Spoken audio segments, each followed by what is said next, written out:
Imagination connoisseurs, once again it is I, your Duke of Dope Discourse, the most metal man on YouTube. Well, not really, but it is fucking metal tonight. Ah! Robert Meyer Burnett, and this is Midnight Metal. I have no idea what number of Midnight Metal this is, but it's Midnight Metal. And you know what's not Midnight Metal? Unless I have, you know him, you love him. As I was just saying, he's incredibly handsome. He just ages and gets better like fine wine. The man with the haircuts. The man whose latest film is available on Tubi. He went to a foreign country and made it. He's living the dream, Mr. Dave Parker. Dave. What's up? What's up, Rob? I think this is number 85. Number 85. Midnight Metal 85. Wow. Who would have thunk? Crazy. Who would have thunk? What's going up, guys? on, buddy? I like the stash. You got that 70s porn stash where you were cruising? Well, Come on. See, the thing is there is a bit of a goatee here. It's just all white. So you can't really see it. Dude, you know, I was rocking that beard for a long time until I realized how fucking old I looked. I got to bring back the baby face to convince like the young Bettys that I'm younger than I am.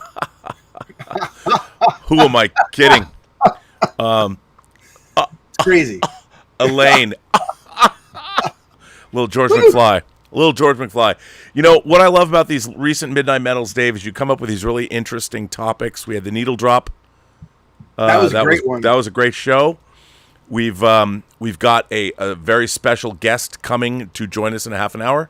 Yeah, really great guest. And just to remind people, the music you heard at the beginning, top of the show, is our friend Josh Wag, Tone Deaf Jesus, and that's his first song, What's Up, cover of the Four Non Blondes song. It's awesome, and really glad that he's allowing us to open the show with it, at least for a little bit. Yeah, at least for a little bit. So thank you, Mr. Josh. I really appreciate that. Josh Wag's a good man. He's an American Ninja Warrior.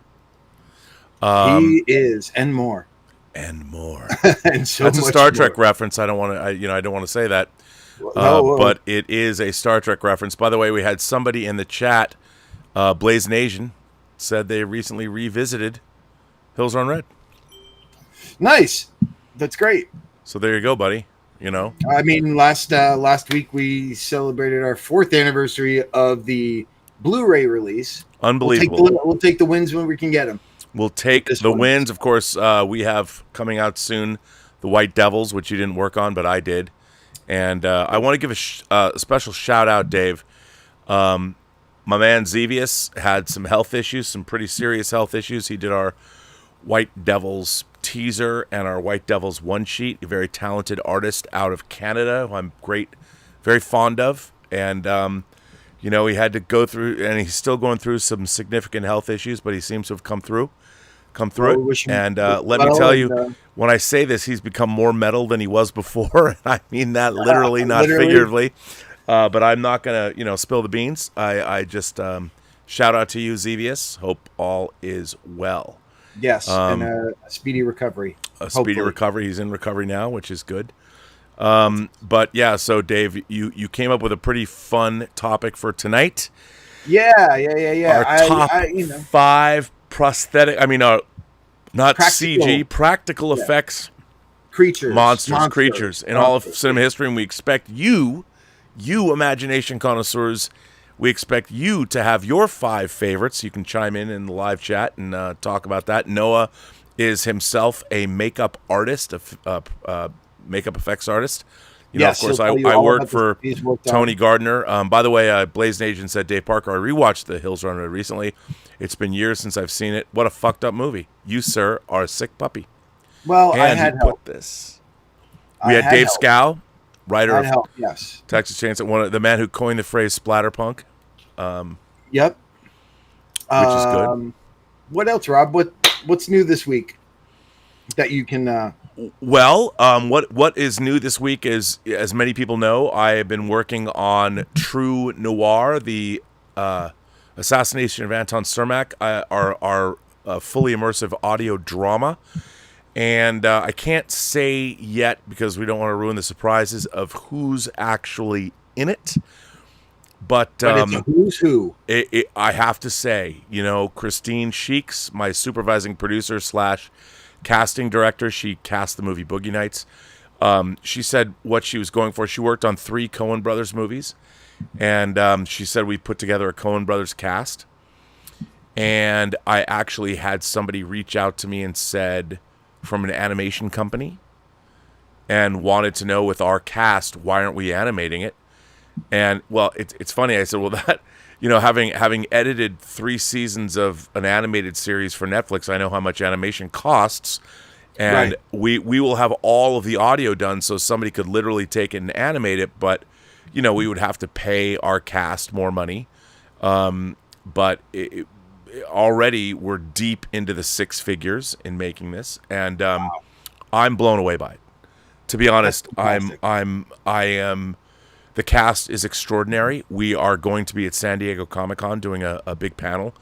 And our LA cast, we're seeing how many people we can bring. And one of the actors who I love working with, who I did not think was going to be back from overseas, is going to be back from overseas. So we're going to try and work out.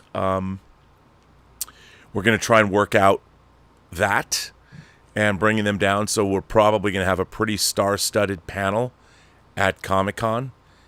Some people that'll be like the big announcement panel, right? That's where you really will or not. Well, we will have there will be a trade. There will be trade announcements. There'll be a couple articles before. So, but I don't think you might have some surprise guests show up at the panel. We might have some big surprise guests. We'll see. It's logistically very interesting. I'm just, look, as you know, I'm most happy in my life when I'm making stuff, and I'll tell you the one thing that I really love about what this entire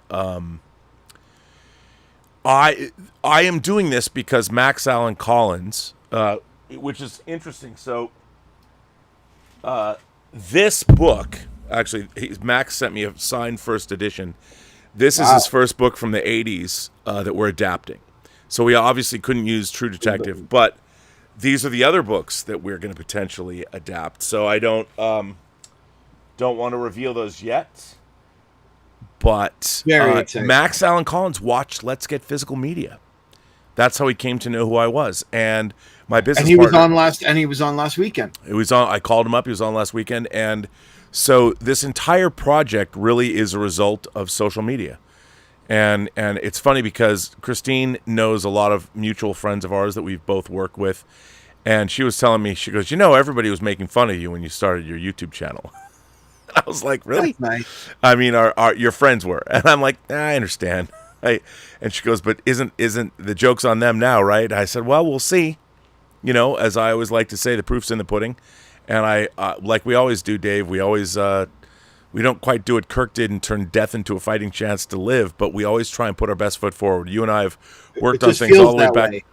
Well, yeah, but you and I, whenever we worked on something, whether it was for Full Moon or something, we always made it better than it maybe deserved to be. Well, I mean, look, given our limitations sometimes with the things that we do and everything, we never half-ass it. We're always putting in our, and a lot of our friends do, but the funny thing is, sometimes things work out, sometimes don't, but we always give it our all. And, the thing that I never liked, I always fought against was this. Well, you also need a little luck. And, as I've gotten older and maybe just a tiny bit wiser, it's like there is a truth to that.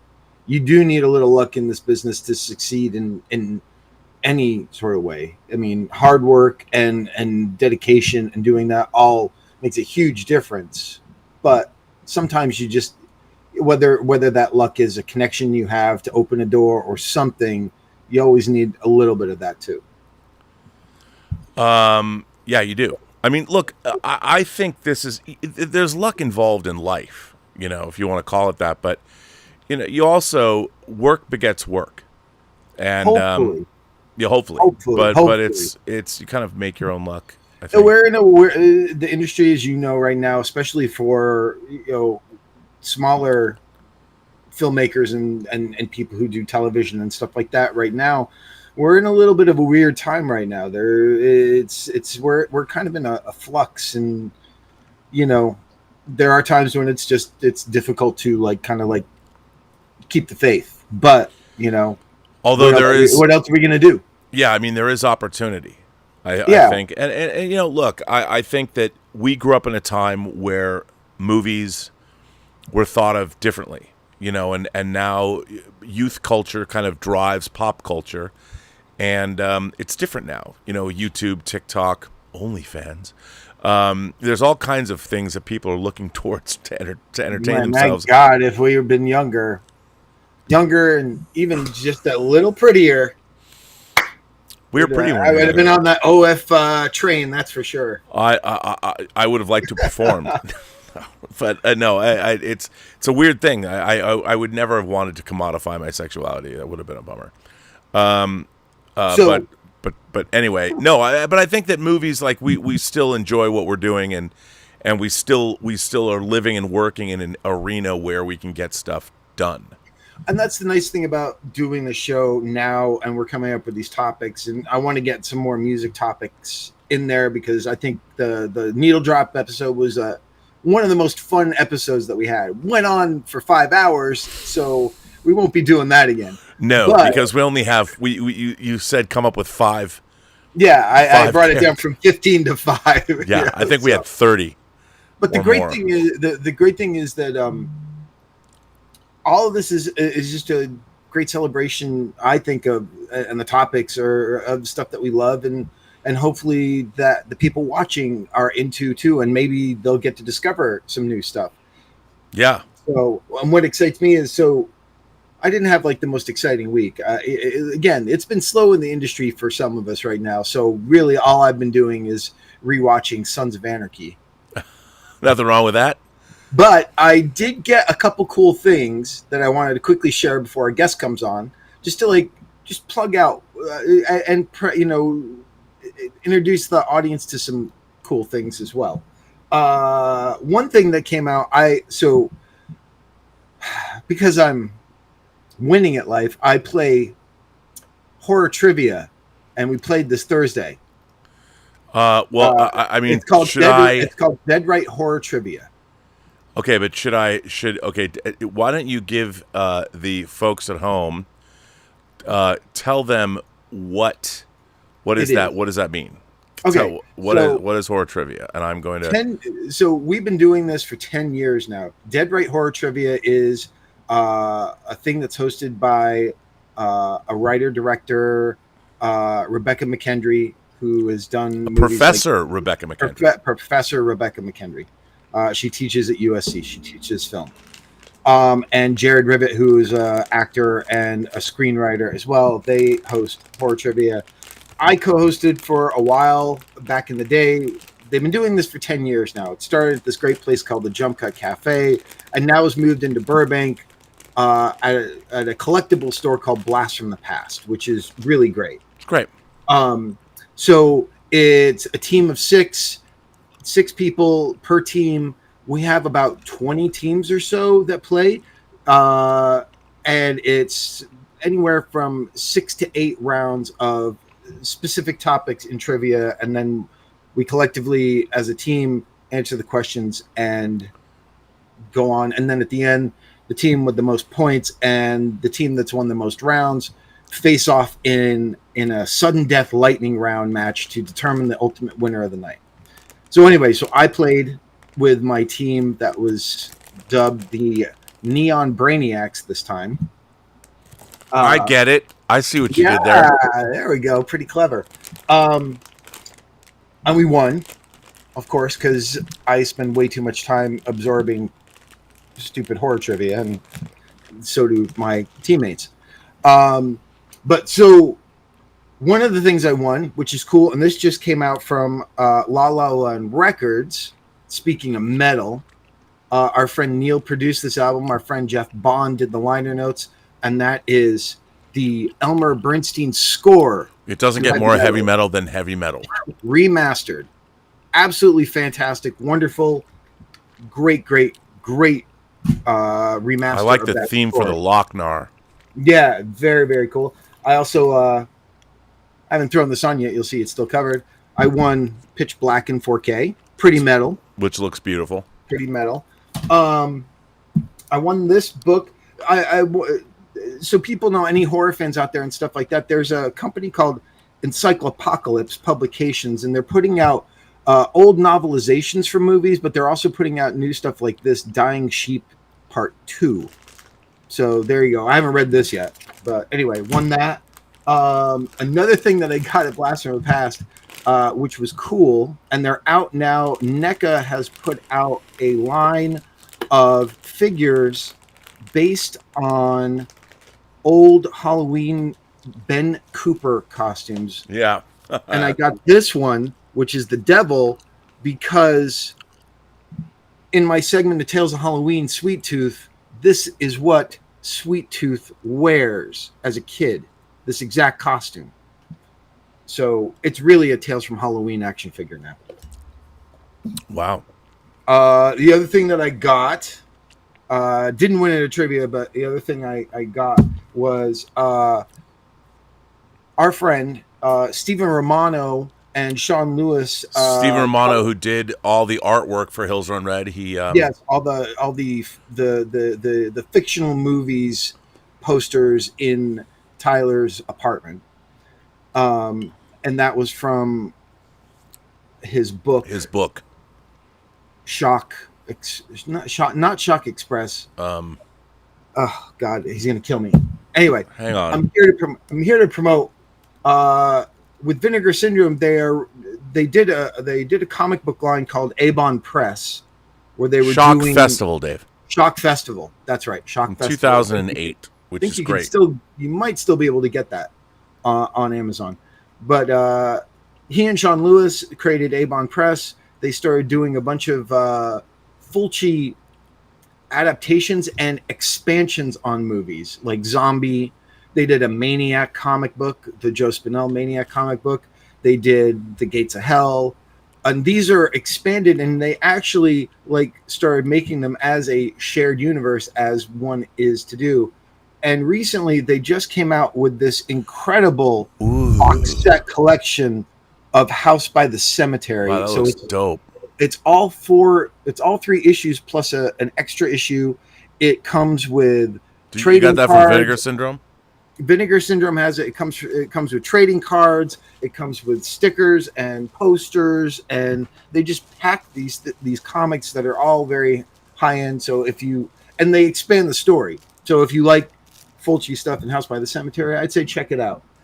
The big thing, Rob, that I got last week, and I watched it last weekend, which was really exciting, was this. The Primeval. Dude, you know, the last thing I did when I worked at Full Moon was project what was done of the movie for investors back in 1994. Which they have that promo on this.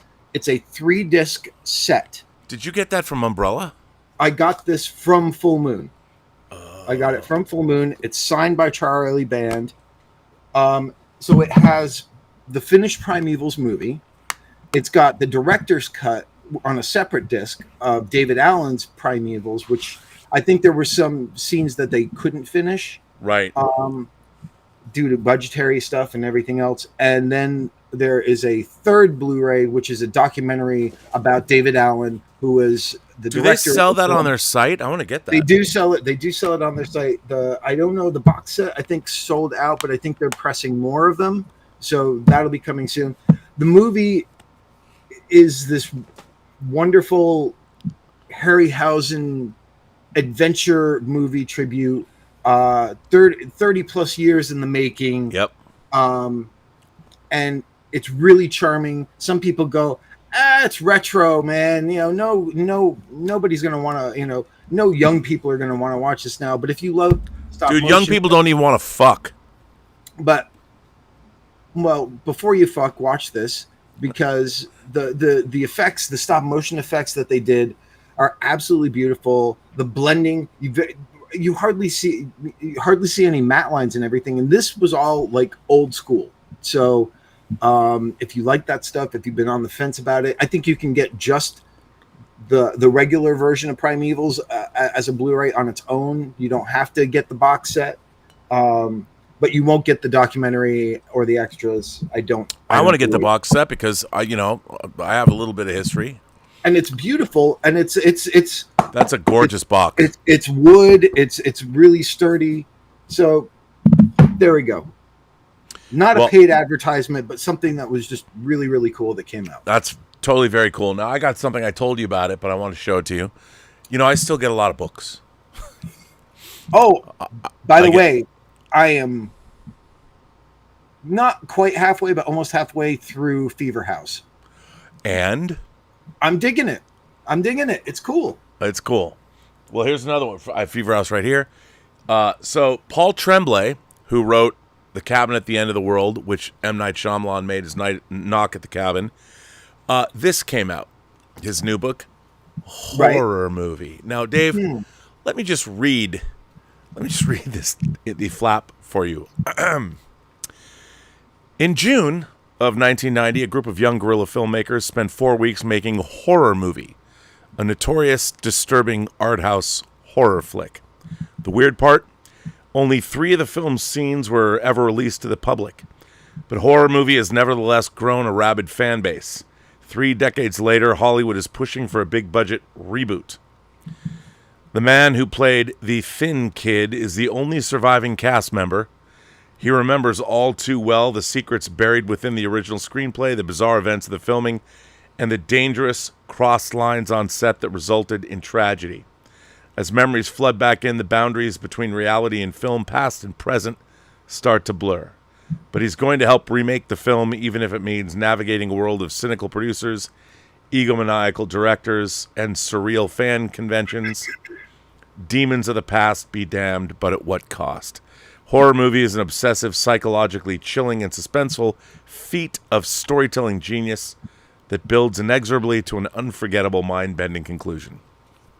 Sounds like a blast. Doesn't that sound like a blast, Dave? It sounds fun. Does it sound familiar? A little bit. Maybe a little bit familiar.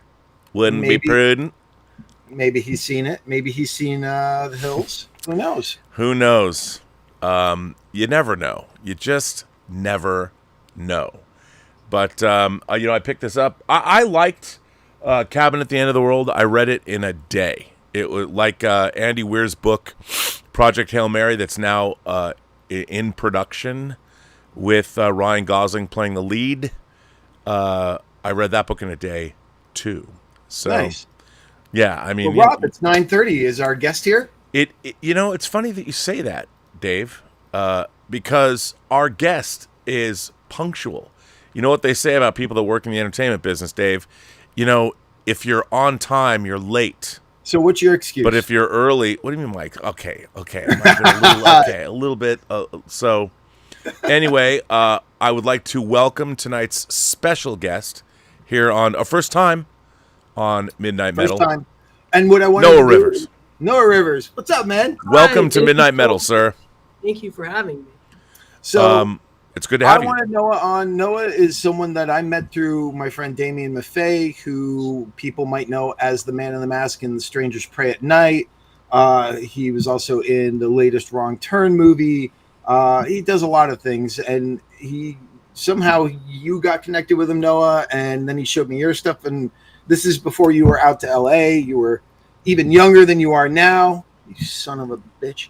And I was like, oh my God, here is the next. This is the caliber of stuff that you were making even then was so impressive. And then you got out here. We finally got to meet. Just amazing, super cool, incredible stuff. And it's like we don't have that many like notable or noticeable new makeup effects people. So many people are going into CG and stuff like that now, and you're really like kind of with what you're doing, along with like some other really incredible artists, are keeping the flame alive for practical effects. I've got to ask.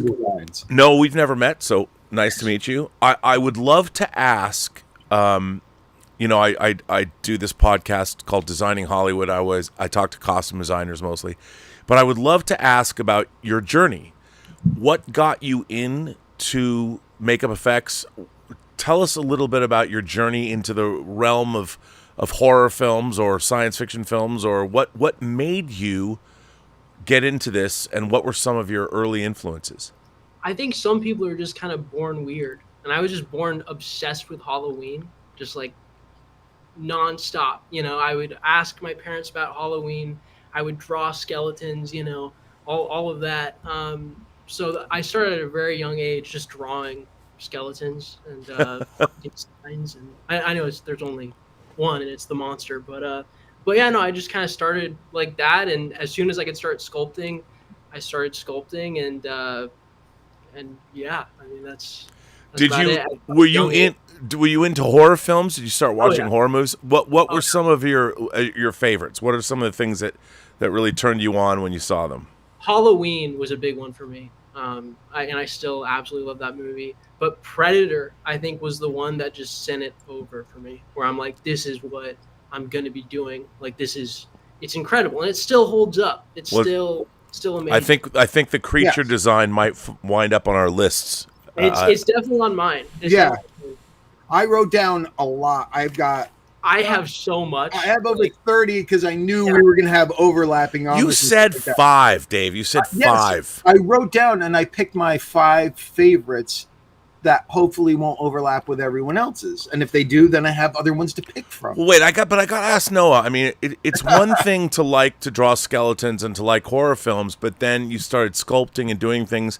How did you nowadays when so much of I worked in makeup effects. Like I have a screen credit in an Army of Darkness, for instance, awesome. which has a lot of skeletons in it. And you worked with who? Well, I worked at Tony Gardner's Altarian Studios. Amazing. And I worked on... he was painting Swamp Thing masks. I was. I painted. I did. That is I awesome. painted. I worked on Cast a Deadly Spell. That was the first movie I worked on. Mick Garris's Sleepwalkers, the Swamp Thing. I absolutely love that movie. I love Sleepwalkers so much. In fact, I have 2 lists. Okay, you got the runners up. Yeah, I have monsters that I feel are metal, and then I have monsters that are just my favorite. It's just like Right. There you go. Yeah, I have Sleepwalkers. That's a pretty metal. I mean, it's this weird reptilian scaled cat creature. I love it. It's fire. Like, I love it. Well, it's funny because we did that, and one of the things, one of my favorite summers was the summer that movie was being made, because we were working on Sleepwalkers, Army of Darkness, and the Swamp Thing TV series. So my job was to take, like, for Sleepwalkers, we would make all the prosthetic pieces that people were, scratches and things were being made at the studio the day before. And then I had to sort of be the liaison to find out, okay, here's what we're shooting, and make sure everybody had everything. So I would be on set, then I would have to drive back to Monrovia or Irwindale to the shop and make sure that everything was baked, like everything was getting all the silicone and all the foam latex was all ready to go. And then I would have to bring it to set the next day. And then I was going to Acton and for the Army of Darkness where the castle was, or going to Intravision.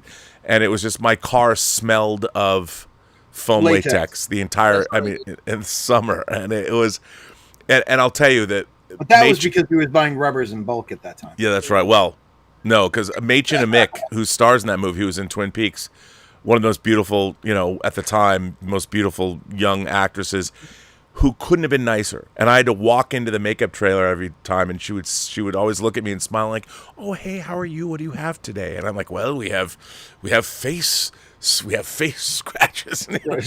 She loved to see that, which was great. But I'm old, but I'm glad you liked the film. But now let me ask you something. What is the secret to making a great on-screen monster? Because with CG, that's one thing. But prosthetics and actual physical, you've got lighting, like Stan Winston when he directed Pumpkinhead. I thought Pumpkinhead's an incredible, it's not on my list, but I love Pumpkinhead because he really knew how to light his own work to make sure that the incredible lighting. What is the secret to a great on-screen practical monster I think from it your all kind of perspective? starts with the idea first. It's like we're seeing a lot of especially nowadays, kind of repetition in things. You kind of see the same thing over and over again. But like the xenomorph is one of the most beautiful designs ever made, I think. It might be my number one. Who's to say? Yeah, I mean, as it should be. Like, it's incredible. And the Predator, no one saw anything like that before it, you know? So it's Right. like, I think originality plays probably the biggest role in that, you know? Why do you think we don't see that kind of originality these days? I think the nature of movies have changed. You know, now movies, especially bigger budget movies, it's this massive like corporation. You know, it's like it's not really someone with one idea, a creative with this one idea making something. Right. Now it's kind of like, what do we think will make the most money? You know, like what sequel can we make, or what remake can we make that'll make the most money? You know. Whereas everything we love was original. Alien, Exactly. Predator.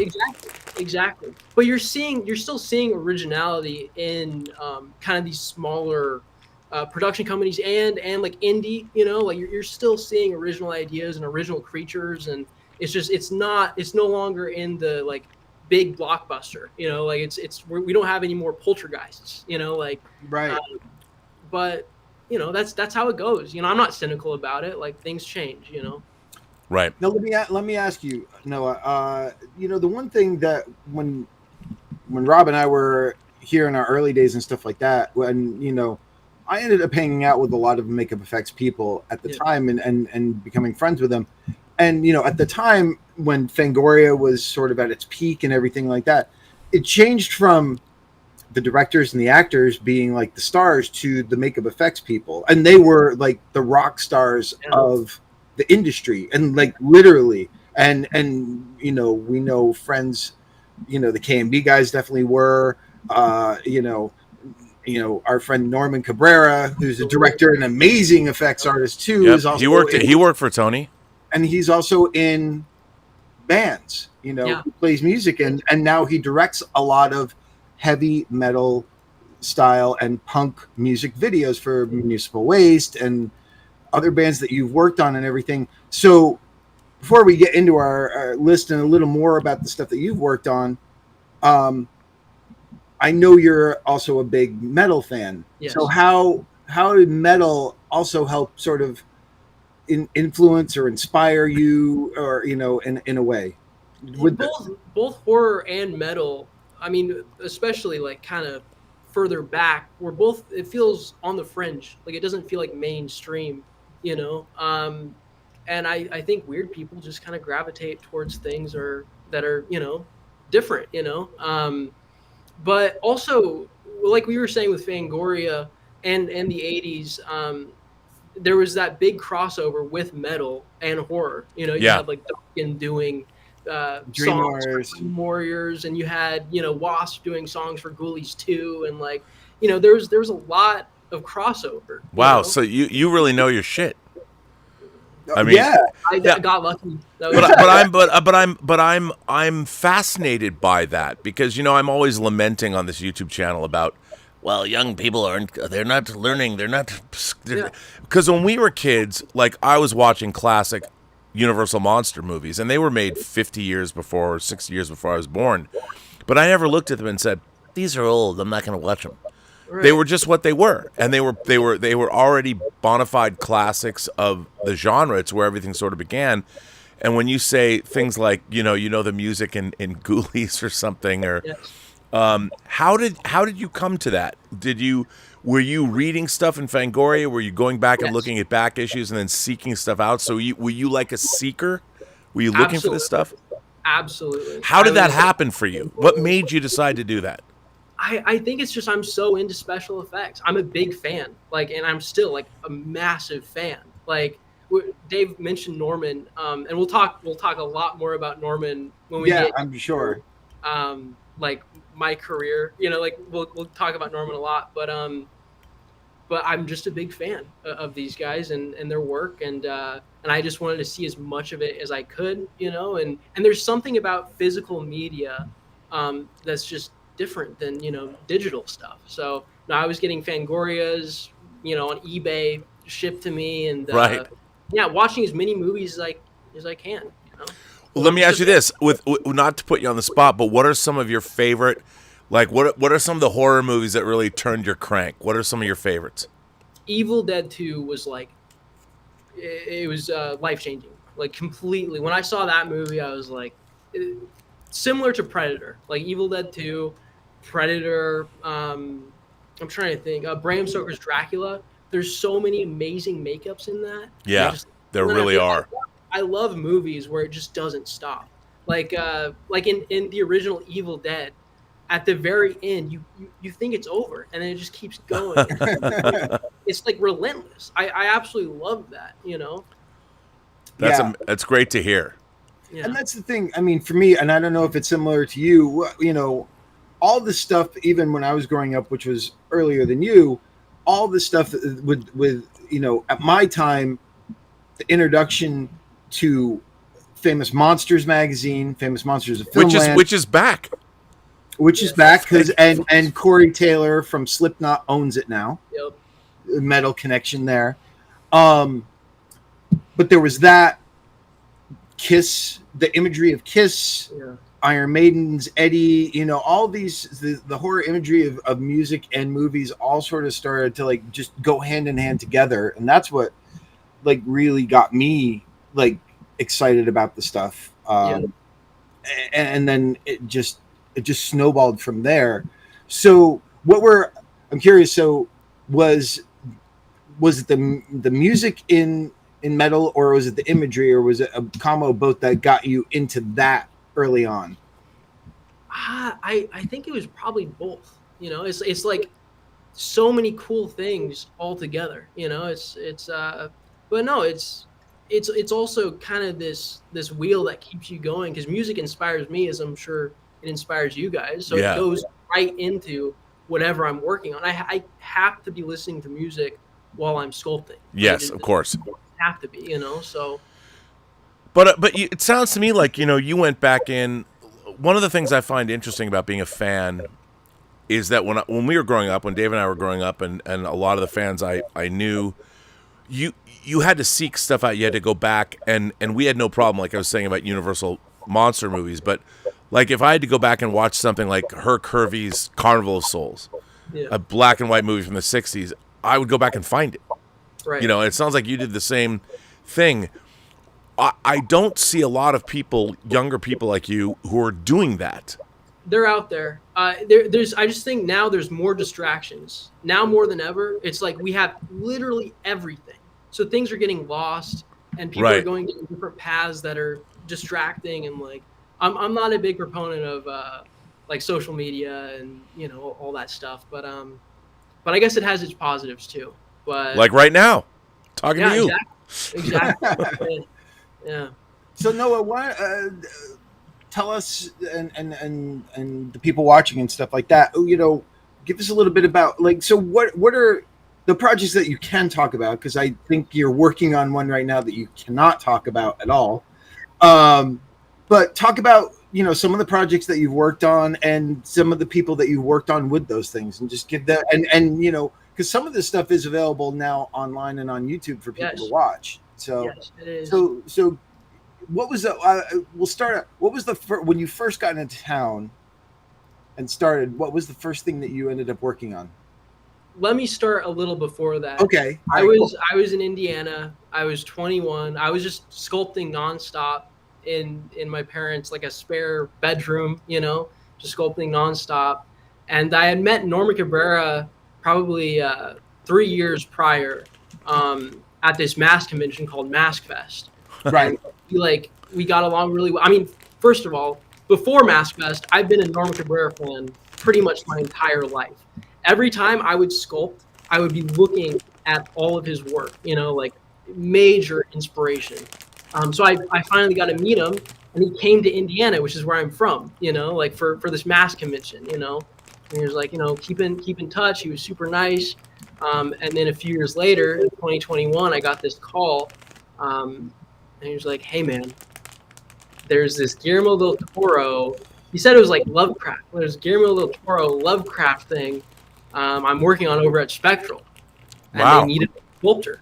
Would you want to come out here, you know, to do it? And I think he called me on a Saturday, and he was like, when do you think you'll be there? And I was like, I'll be there Monday, which is impossible. That's literally impossible. You can't do that. Because we were driving, you know, driving. And it's a 3-day drive, But yeah, so I got this call from Norman. It's a 3-day drive if you stop. Right, exactly. So, dropped everything, the one sculpt I was doing, and went out and worked on it. And I've been out here since. And it's been, pretty much nothing but positive, And that project was Guillermo del Toro's Cabinet of Curiosities. And it was the Graveyard Rats. Yes. Which is one. And the thing is this, I was familiar. So, Rob, I don't know if you know this. Back in the 90s when Dan Curtis made Trilogy of Terror 2, right, he did an adaptation of the Graveyard Rats. Yes, I did know that. I remember seeing, and I was like, oh my God. And then I found this book with the original story, and I was like, this is even better. So when it was announced that was part of it, it was like amazing. And that episode was so successful that they also put out a black and white version. It's on Netflix now. And so you did the big rat. Yeah, it was a collaborative effort, but Norman sculpted the head and I sculpted on the body, and then we painted it together, and it was practical. Yeah, I was so stressed out. Since that was my first job. You know, I was just like, I'm right there next to Norman. My biggest inspiration. I was very stressed out. But you know what? You did it, though. And the thing is, you did it. Right in. It's not like you started like, oh, I'm going to be like, cleaning molds and stuff for a company or something like that. Or I'm going to start on something for John Buechler, which a lot of people got their start with there. Which I might want to talk about John Buechler. I've got some words. Of course. Yeah. But no, it was, he gave me a serious break. Like that is like so generous and so cool. And that pattern has just continued where I'm just sculpting, things, and it's amazing. But yeah, to talk about Buechler real quick, because there's a lot of Buechler hate going on, and I just want to say I am a fan. I know there's a charm to it, it's kind of a little naive and and can be crude, but there's a charm to it. Personally, one of his creations is on my list. Yeah. Really? Oh, Can I guess? Or should I don't want to steal your thunder. Yeah. Wait. You got to guess. Oh, yeah. Guess. But when I bring it up, you'll see if that's the one. I'll wait. And it's totally metal along with being Buechler. It's great. But I love Demonic Toys. I think they those guys deserve a shout out. Come on, the Ghoulies, they only got Ghoulies too. They got good. And you can like really good work. You can like Alien. You can like the Xenomorph, and you can also it's like Taco Bell versus like fine dining. Like you can exactly. I totally agree. 100%. Poquito Mas or Taco Bell. There we go. Exactly. So and but then there was stuff, and he had great teams of people who worked for him. Some legends. Mike Deek and Billy Butler and Nicotero, I think, worked with Buechler. Howard Berger, Kurtzman did. Yeah. Andy Berkowitz. Yeah, exactly. And and you get things like From Beyond. Yeah. Amazing stuff. Right. People forget about that movie and the amount of stuff that was in it. And he did some really incredible stuff. He did great stuff in Bride of Reanimator he worked on. His Jason. I love that movie. His Jason is probably the coolest, the best looking Jason there is. And he directed it too.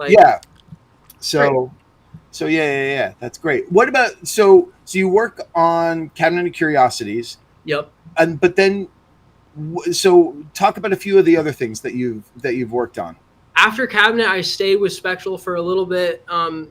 I worked on this TV show, and then I went to a movie called I Saw the TV Glow, and I sculpted this which by the way is an A24 film that's in theaters now.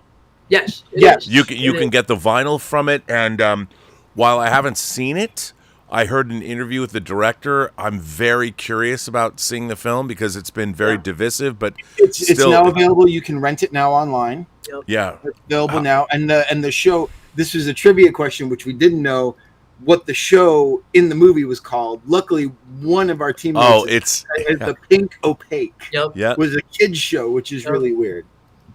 So, all right. So you worked on that. Sorry. Yeah, I worked on that, and then I went over to Joel Harlow's, who is another major inspiration to me. I think he's done some stuff on a little show and a couple movies that Rob maybe likes or not, called Star Trek. Yeah. Yes, it's true. I mean, but he also did. He's done so much stuff. He's worked in a franchise I've enjoyed in the past quite a bit. Yeah, that's awesome. But he's amazing too. He's amazing. His work is so good. He's so energetic. He's such a good person to work for. He's amazing. I have so much respect for him. And so I started on this, it was this Christmas movie, and it is seriously the most fun I have ever had. When I showed up, and it's like a Christmas movie, and it was like the middle of Halloween or like October, which is Halloween time. I was like, I can't do this. Like there are Christmas decorations everywhere. So dramatic. I realize that's like the biggest first world problem ever.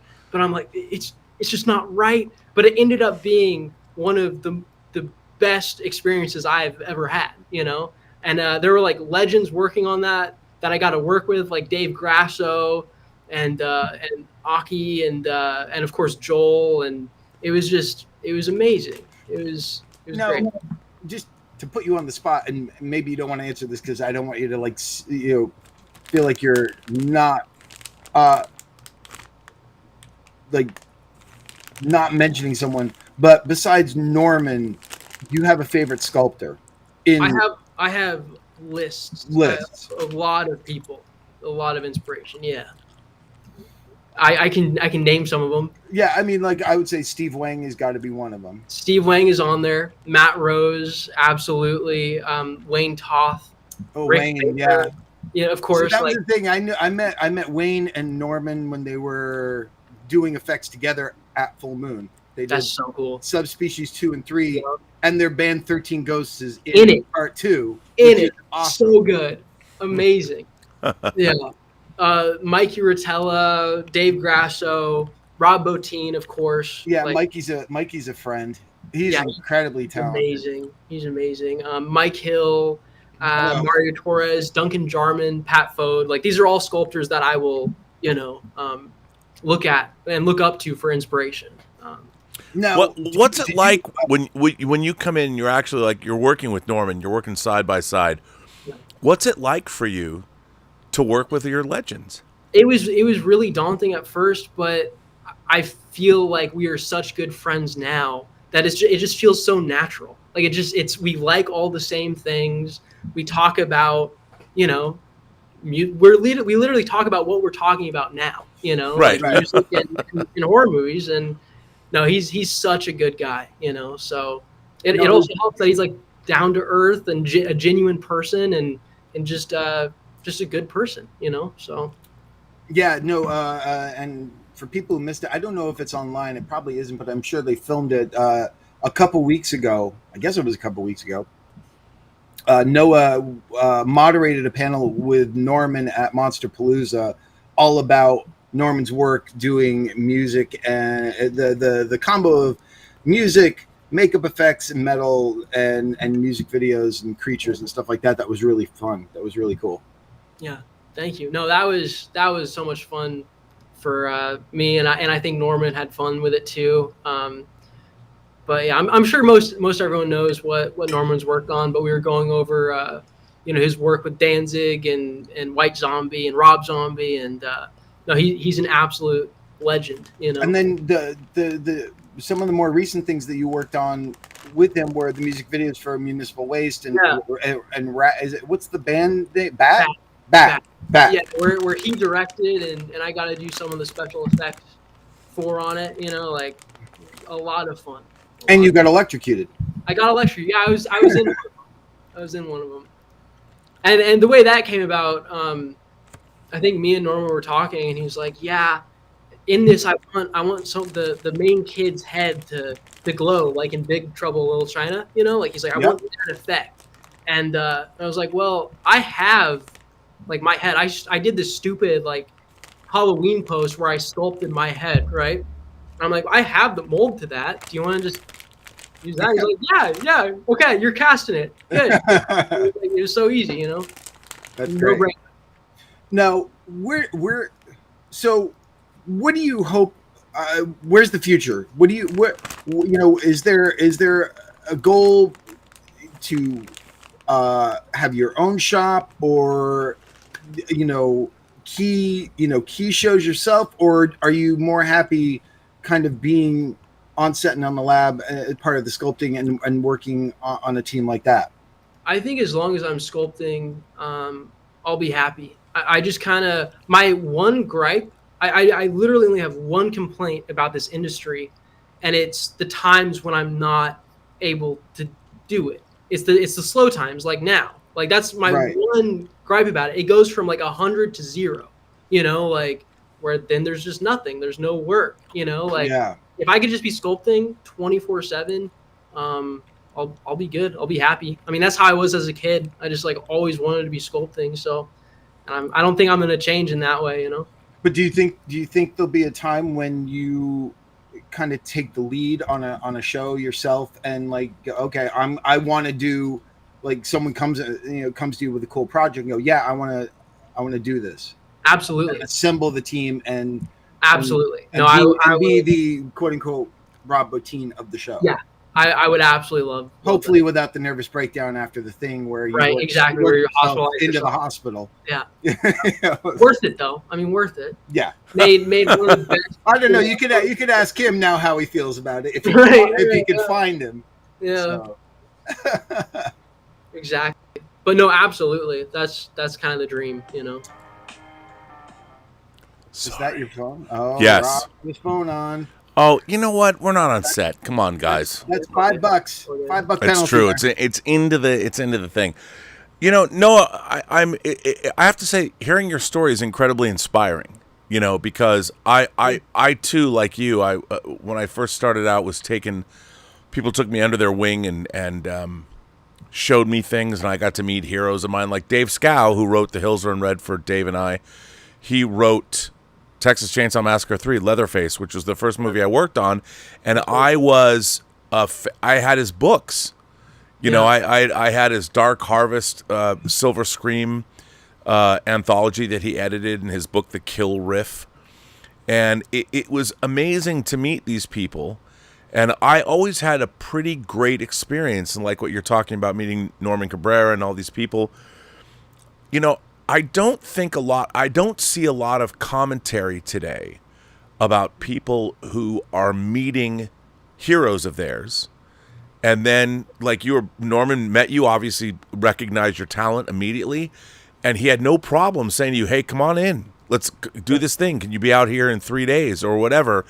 And you jumped at the opportunity. And I think that, honestly, we need more of that. But you have to have people that you are heroes of that are heroes of yours in the first place.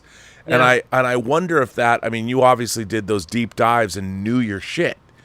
And I just wonder because, so much like Dave and I, we were really lucky in that we were able to work for people like Charlie Band or, people that it was pretty crazy because it was an incredible experience for us who aren't, we weren't set people in a way. We weren't always on set. No, we were kind of working a little behind. We were working behind. We were post guys. I mean, but the thing is, but we did get the opportunity to go on all these sets and like, okay, well, and interact with all the people that were making the effects people and the directors and everything else. We had access to all that stuff, and it was a great learning experience that doesn't really exist today. There's not a studio there. There's really not a studio like that or Corman's anymore to get started with.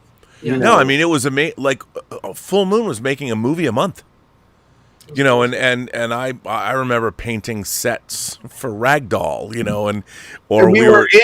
were in Lurking Fear. We were monsters, and you and I were monsters in Lurking Fear. Awesome. Yeah, I mean, it's funny because I don't understand. You have people like A24, whether it's Blumhouse, I don't understand why there aren't facilities. Like, why doesn't Blumhouse have a facility where they're making these movies more in-house, the way Corman and Charlie Band did.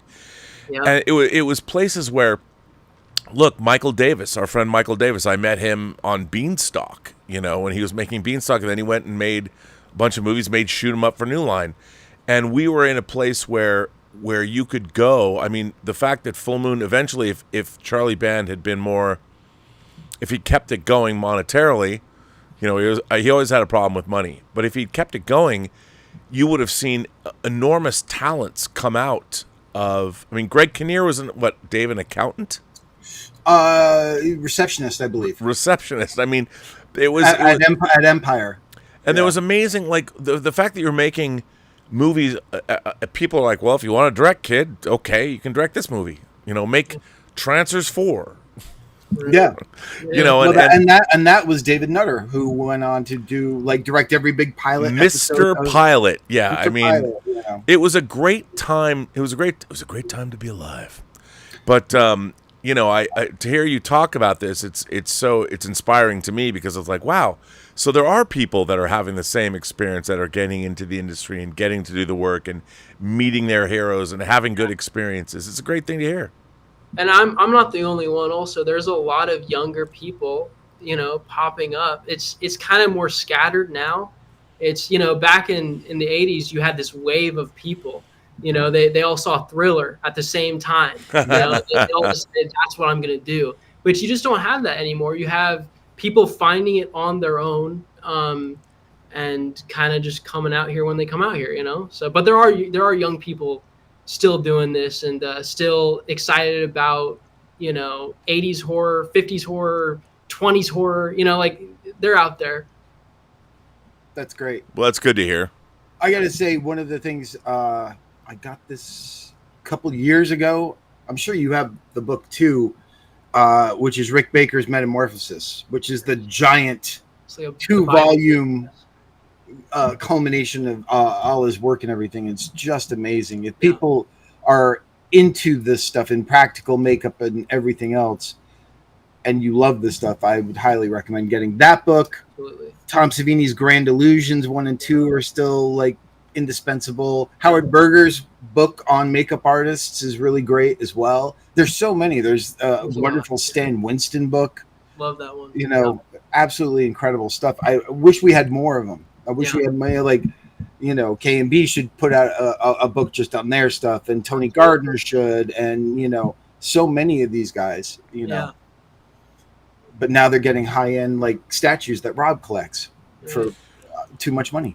Yeah. Well, I mean, to be fair, I collect action figures, but yeah, I mean, but who's sculpting those? There's a lot of sculptors who have gone on and gone into that industry. Toy business, yeah. I mean, and what's great is, look, Tom, who started Sideshow, he was buying garage kits that people were making in the 90s and painting them up. And then he ended up starting Sideshow and got the license to the Universal Monsters. So it's all part of a continuum. It's true. Absolutely.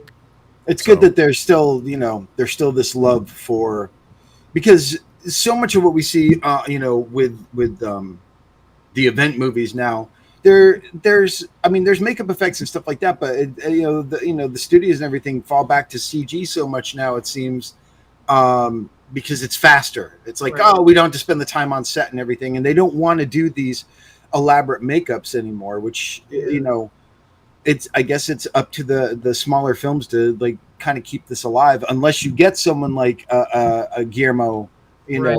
Who still loves it and wants it there on set.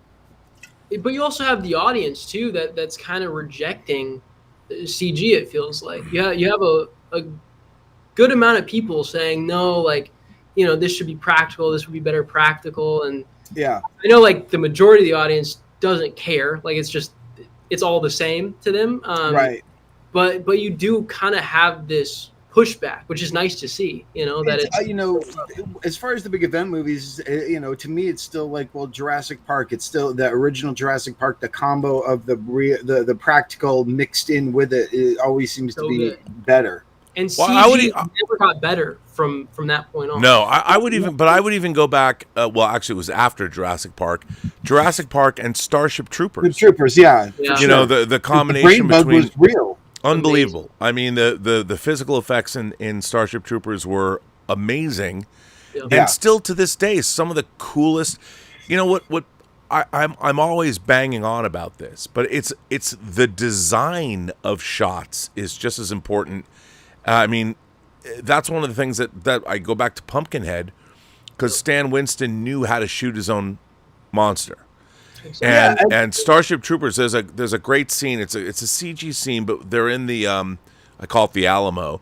But when all the creatures come crawling out from all the different directions to surround the base, and they're coming over, and all the actual shots, the choice of shots, is so well done. And one of the things about makeup effects people that CG artists will never be able to duplicate is they know exactly how they need to shoot like what works in the frame.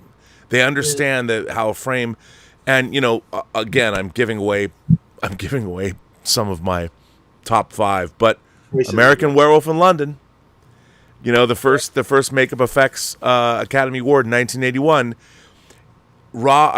Rick Baker knew which shots to use to maximize his physical effects, so he knew exactly how to. They might have gotten, if they went a little longer, people wouldn't have believed, but he was able to create that verisimilitude that I'm always looking for, that I think that makeup effects artists, they all know.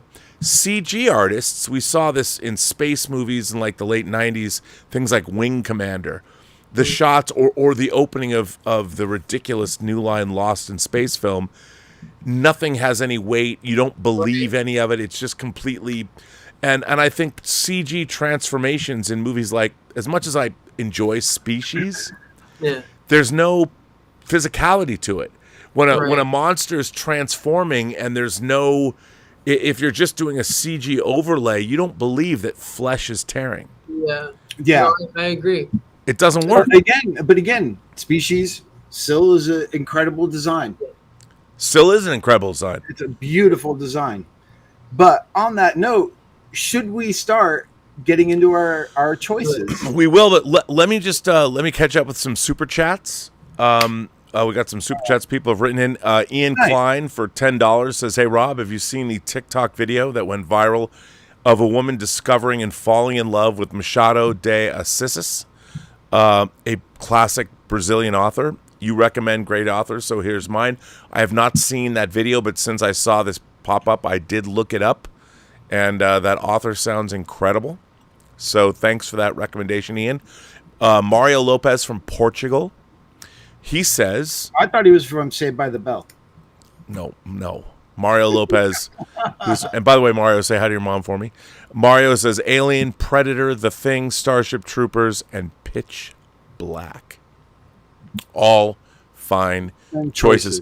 Darth Plato says, oh, yes, The Tall Man, Maximilian from The Black Hole, Gozer, Cujo, The Car from The Car, and Mr. Plaque.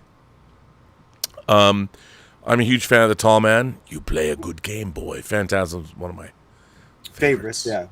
So there we're caught up on that. So Dave, yes, why don't we jump into this was your you masterminded this topic? Sure. But let's have our guest do the first one. All right, so Noah, lead us so we're off. going to count down our 5, right? 5. Yeah.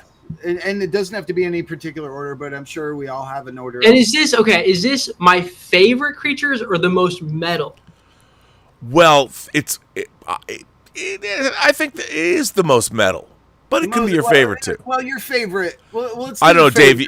It's your topic, my friend. You define it. I called it because it's Midnight Metal. I call it the most metal monsters, but we'll do the most metal monsters afterwards quickly. Okay. So let's do the favorite. Your favorites, yeah. But we'll switch between the two of us. So or three of us. Don't give us all 5. Just give us your number 5 choice. Sounds good. Number 5. Oh man, that's tough. Probably the bat creature in Bram Stoker's Dracula. Oh, okay. That's a good one. That thing is absolutely beautiful. Yep.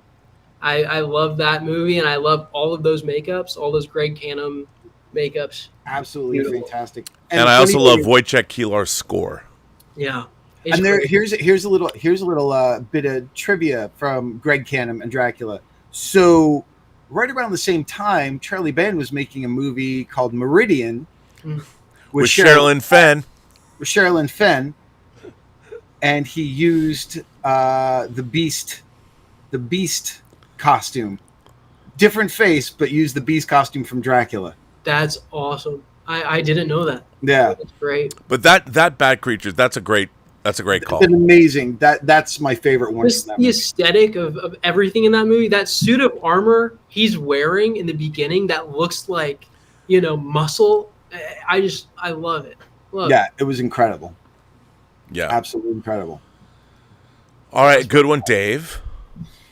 Okay, I'm gonna go with one that literally just popped into my head, and I'm like, no one's gonna mention this, but I love this creature. The Gremlin from Twilight Zone, the movie. Yep. Oh, wow. From George Miller's episode, the last episode, Nightmare at 30,000 Feet. Craig Reardon, right? Yeah, Craig Reardon. That thing absolutely terrifies me. It's awesome. Okay. All right. I guess I'm going to have to be the old fuddy-duddy. Well, I've got some old choices too. I'm going back to 1933, yo. Jack Pierce, the original Frankenstein's monster. Boris Karloff from James Whale's Frankenstein. Classy. Probably the beginning. One of the most classic images. I mean, you can put his silhouette anywhere in the world and people know what it is. It's an amazing makeup. I'm going with Jack Pierce's original Frankenstein makeup. One of my favorites too. That one is beautiful, flawless. I do. I love it too. Though the funny thing is, my favorite Frankenstein is still Glenn Strange because of all the lines and everything else in his face. Is natural. It's very. I don't know. It's also in my mind kind of like the party Frankenstein's monster. They used it for like die cuts and like all of like that like imagery. A lot of promotional material and just stuff feels like the party Frankenstein's monster. I like that one too. Yeah, I love that one. Yeah. For now. Yeah. We'll see what Guillermo does. Yeah, we'll see. If he's sticking with his potential inspiration of Bernie Wrightson, then maybe we got a new favorite there. I don't know. Yeah, I don't know. No, but it would be amazing if he did, because I know he's such a big fan of Bernie's Frankenstein. Yeah, no, that'd be cool. Wait a minute. Are you saying Guillermo del Toro is working on a Frankenstein movie? Well, everyone knows that. Okay. Everyone knows I didn't know that. Yeah, he's working on that. In fact, Liz Wrightson, Bernie's wife, just visited the set, and she just posted a photo. Okay. I actually didn't know that. That's pretty cool. Okay, I got to say, though, that there is a movie in production right now based on a book that I dearly love that I read in one sitting, that it has an alien, a creature that I think, if it's done correctly, could be the new E.T., depending on the design. And Andy Weir, who wrote The Martian, wrote this book called Project Hail Mary. And Ryan Gosling plays the lead character, who ends up in a situation where he must, call it, collaborate with an alien that is kind of a rock crab creature that is about as alien as you can get. And they have to figure out how to communicate and collaborate to save, like Ryan Gosling's trying to save the Earth, and this character that he nicknames Rocky is trying to save. So it's like a buddy movie. It is. They make friends. They make friends and they work together, and awesome. It's the book, I read it in one sitting. It was amazing. It was what you want from, and I'm dying to know how. I mean, I'm sure it mostly is going to be CG because of the way the creature is supposed to look, but I'm hoping that we get that combination of practical on-set creature and CG, although I don't know if we're going to get that. Right. But I really wish we would, because the character of Rocky is such a great sci-fi creature. Nice. Nice. All right, Noah, I'm you're up. number 4. Number 4, the closet monster from Poltergeist. I Wow. like that thing. The giant head.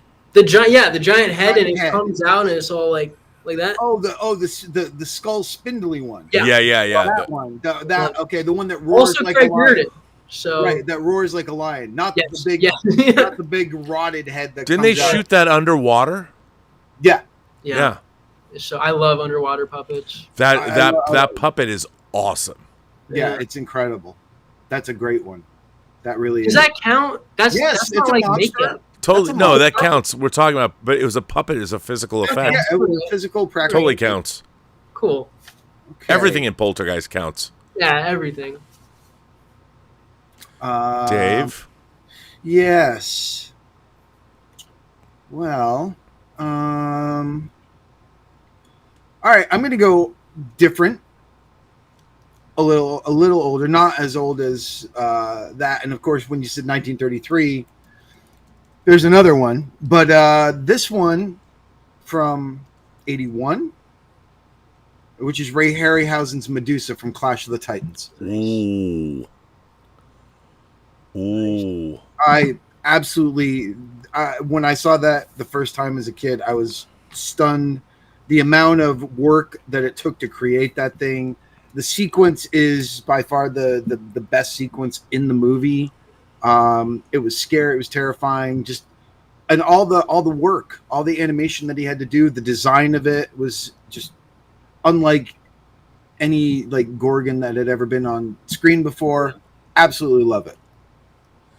That's a good one. That is a very good one. Now I again, because I was going retro. That's cool. When I was a kid, there was a movie I had not seen, but I had only seen a picture of the creature that was in the movie. And when I finally saw the movie, perhaps it's not as good as I wanted it to be, but I loved the creature. And that is from Curse or Night of the Demon from Amazing 1957. Creature. I fucking love that creature design. And I was so fascinated by it as a kid because it's a total monster. And I loved it so much, and when I finally saw it, it wasn't disappointing on screen. The movie, didn't live up to but I loved that head. I love that creature design. So Curse or Night of the Demon, that's my number 4 pick. And that's the one where when it's far away, it's like smoke. Yes. Yes. Absolutely. Like, that's cool too. Like, it's totally cool. But when you see it full on, it's an. I don't know who did it. I don't know who did the sculpt. That design is really great. It's great. I love that design. Well, I guess Noah, it's back to you. No, you're up. Nosferatu, the original Nosferatu. Max Schreck. Oh wow! That's for that thing. I like vampires, so that's like the best vampire. Which we've never got away from. It's still one of the greatest vampire designs of all time. Yep. Yeah. Yep. And people are and each iteration. I haven't seen. I guess the Robert Eggers trailer dropped for Bike Riders this weekend for Nosferatu. Yeah. Supposedly. So I haven't really. So I haven't seen what he did, but the Klaus Kinski makeup is also really great. Same, and Salem's Lot. Barlow, different take, different take of it, but it's great. But it's similar. It's in the same sort of genre. Yeah, they're at least cousins. Yeah. Exactly. But it's the graininess of Nosferatu. It's the fact that you can't really get a good read. You can't really see him. That I think makes it even more successful. I think if you were seeing him with today's technology, it would kind of ruin it. But probably, and the fact that when it was made and everything, just again, kind of like Frankenstein, it wasn't latex and appliances. It was built up and it's kind of flawless makeup still. Yeah. It's amazing. It's really incredible. Yeah. It's By the way, we have a tip that came in from a longtime viewer, 1001 Johnny, who says, "Hi, Mr. Rivers. Who is the Santa of Halloween? Hint, why are they called jack-o'-lanterns? Answer, Stingy Jack, who tricked the devil himself for a pint of beer and was barred from both heaven and hell. The seeing will-o'-the-wisp, Jack of the Lantern." Wow. At first, I thought you were giving me like a riddle or something. I'm like, I'm not prepared for this. That's no. great. I mean, 1001 Johnny is full of very interesting tidbits of information. I always learn something from him. I wrote that down. I'm going to look into that more. Yeah, I'm going to look into that too. Thank you so much. Yeah, that's awesome. I love that. Tom Jr. Jackson just fired in a super chat, our own moderator, and I have to say, I almost picked what he said. Okay. What he said because, but my number 3 is I'm tipping my hand, as he's tipping his hand. Tom Jr. Jackson says The Alien Hand from War of the Worlds, 1953. That is my number 3. I'll go early. Okay. The alien, the Martian design from War of the Worlds, which is my favorite movie when I was a little kid. But the alien hand, when it comes down on the shoulder, it's one of the great moments in cinema history. I love that movie. When I was 5 years old, it was my favorite thing I'd ever seen in my life. And the creatures in that film are incredible. And so Tom says the alien hand at the end of War of the Worlds. So I'm right there with you. That is my number 3 creature. Nice. All right. Well, boy, there's so many. I know. There's so many. But you were the one that said 5, dude. No, I know, which is good. It keeps us honest, keeps us on time here. All right. Well, I'm gonna jump. This is again, monsters. I recently rewatched this movie again, and I was just so struck by the creation and the puppetry of it and everything else. Is Audrey 2 from The Little Shop of Horrors? Wow, that's from Frank Oz's. Yeah, that's a really good pick. Absolutely incredible. It's a stunning, especially its final form, the big one when it has the Mean Green Mother song that it does, and just the puppetry. I know they shot it slow and then sped up the film. It's fantastic. It's really fantastic. So I completely agree with you. It holds up. I just watched it recently too, and I was just stunned, just completely stunned by it. Yeah, each iteration of it's really great. Yeah. Yeah. But the design of it's really beautiful. Who did that again? It was Conway. Honestly, I'm not 100%. There was I looked at the credits and there was a lot of people that. Yeah. I don't know who did it off the top of my head. But absolutely amazing. If people haven't seen that movie, the music's great. It's an absolutely fantastic movie, and the monster is great. So good. That is so yeah. And watch the alternate ending. Yes, absolutely. That alternate ending goes on for like 5 minutes. Yeah, it just keeps going. It's amazing. It is. It's fun. All right, Noah, you're up. What are we on? You're on number 3. 3? Yeah, because I jumped in early. 3, yeah. Okay. The Nazi. Can I say several Nazi werewolves? The Nazi werewolves from American Werewolf in London. That was on my list for sure. The Nazi demons. Yeah. Do I have to change it then? No. Okay. No. You don't have to change anything. We're gonna have some overlap. That's why I have a list that's a mile long. Yeah, I love those, and they're just like latex masks. Yeah. Right. They don't even move. The mouths don't move. Yep. But they are. Rick Baker doing those two, the rotted one, and then the one I think they call curly, bald. The curly one, yeah. Steve Johnson did one with the mohawk. I love all those. Yeah, they're amazing. They're so evil looking, and that scene just hits, and it's just it's so good. It's so brutal. Brutal. Yeah. Yep. All right, Rob. Your number 2. My number 2. Now, I'm torn by this.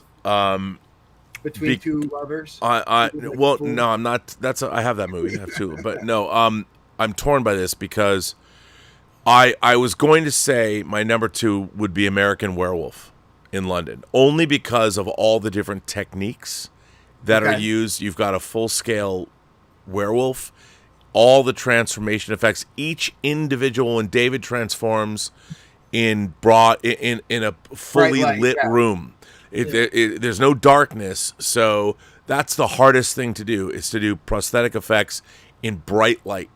Yep. And from the hands that are extending to what's happening, the ears, the snout coming out, the spine, the leg. I mean, all that. So I would say that, and that's why I won the Academy, the first makeup effects Academy Award in '81 for movies. Yep. So I was going to say that, but the thing is, what I like about that is all the different iterations, the stages. But the Final Wolf is amazing too. The Final Wolf's amazing. But even the Final Wolf has a little bit of there's a cuddly. It's a werebear. It's a werebear. Yeah. I have to go. My number 2 is, we talked about before, is the Predator. Okay. Because the thing, it's the mouth, it's the mandibles, it's the whole design, the dreads, it is the technology, the mesh. What I love about that design is not only is it an incredible alien design, it's still a humanoid, but an alien. You absolutely believe it. It verisimilitude. It has everything you want, and even the technology that it's wearing. And I'm talking about in the first Predator movie. Yeah, I think that design and how it has to interact with our world and everything. And in terms of, I know it's a man in a suit, but I think it's one of the. Okay. It's still a monster. It's still an alien, and that was sort of the criteria. It's like, because I see in the chat people are like going, "Oh, Freddy Krueger is my favorite." It's like, yes, technically, but to me, I'm like, a werewolf is a monster. Freddy Krueger is a burnt guy. Yeah. And so the thing is, like, the tall man is an alien, but he looks just like a guy. So to me, it's like I was just picking monsters. Yeah. That's what that. And the thing is, I mean, humanoids. The Predator is a humanoid, but his face, the design work that went into that. The way the proportions of the face, the way the mandibles work, I believed that creature was real. Yeah, the thing I believe that creature actually existed, and that's the really hard thing to do. When you're watching a monster, does it look like it's of the world? The Predator convinced me that it was real, and that's the hardest thing to do. It was truly a movie monster, but it brought with it a reality that was unbelievable. Talk about beautiful design, because those two things are really hard to do. You can make all kinds of monsters, but do you believe them? And the Predator, you believe that it actually could exist. Yep. And that's we have why to and the great thing, with some of these things, whether it's the effects artist who's performing or a suit performer, you have to give a lot of credit to that too. Because to me, as much as I like the Predator series, I don't think he's ever looked as good as he did in the first film. No. Never. Absolutely not. Yeah. And that's Steve Wayne and Matt Rose. Rose, yeah. Yep. So, and guys, John McTiernan directing. Right. So, excuse me. And we almost had a very different looking Predator. If people don't know, there was a very different Steve Johnson, a Predator with a long neck and a tiny little kind of. If you ever want to see, it's more bug-like, I think. And if you look at the special features on Predator, you'll get. It's going to be played by Jean-Claude Van Damme. Right. That didn't work out so well. Thank God. Thank God we got what we got. Yeah, exactly. Number 2, Noah. Wait, it's me, or is it me? It's me. It's me. Yeah. All right. All right. Well, I got to go. It's Darkness from Legend. Nice. I think it's one of the most beautiful pieces of makeup and costuming. It's you know, it's like, you know, where you know, Tim Curry just disappears, and it's just this character. You know, and honorable mention, the same movie would be Meg Mucklebones. Yeah. It's funny. For me, it was my number one was a tie, Mm-hmm. and that was what it was. I really believe that the Darkness makeup is the greatest practical effects makeup, because the fact that they pulled off those horns. You know, you actually have a human being, and those horns are gigantic, and it works. It works. I mean, that design, and it's full body.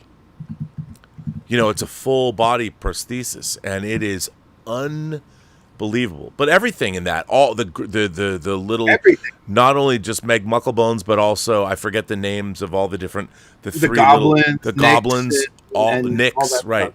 Yeah. Those are Again. the, you know, Rob Bottin, everyone talks about The Thing, which rightfully so. But the work that he did, I think, in Legend is unparalleled. Yeah. It's incredible. He had a good team. He had some good sculptors. Henry Alvarez working on that. Henry Alvarez, who was a legend, absolute legend. That man made so many amazing wax displays and things like that. You know, sadly, he's not around anymore, but oh my God, his stuff was just incredible. Yep.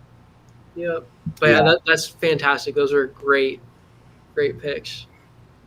So good. All right. Now, number 2. This is lame because there's going to be so much crossover now. I know. We're all just going to be saying the same thing. But and I'm like, I don't know what to put number 2 and what to put number 1, because The Predator is what got me into this. Like, this is why I'm doing it. It was The Predator. So I think I have to say Predator for number 2. Okay. Yeah. Fantastic. So I'm just gonna repeat that. No, I mean, there's no. I'm sure we're gonna have some of us are gonna have the same number 1 too. Because I just, like, if someone else mentions it, I cross it off my list. Yeah. Even if it was a pick, because I'm like, well, we'll bring up something else. Oh, can I say the Xenomorph then? Sure. well, Sorry. Actually, maybe I shouldn't. no. Go ahead. I don't want to steal anyone's thing, you know. No. Please say what you want. It's and I also have to also say, all of these movies we're talking about, all these creatures, they're all good movies. I think there's a reason why we're remembering these other reasons than just how good these creatures are. 100%. Yeah. There are so many movies that are terrible with amazing creatures. Like, and I've got some here. Yeah, me too. But yeah, Alien, the Xenomorph, one of the most beautiful. And for me, it's always the original. Yep, 100%. Though Aliens took it in a little different way, and they're still amazing. But the Queen is incredible. Yeah, but the big chap, no, that's my number 1. You know, and the adult form. I mean, the whole. You know, it's really hard to. I've told people this, and it's hard to explain this. But Star Wars came out in '77. There was nothing analogous. There was nothing in film history that looked like Star Wars.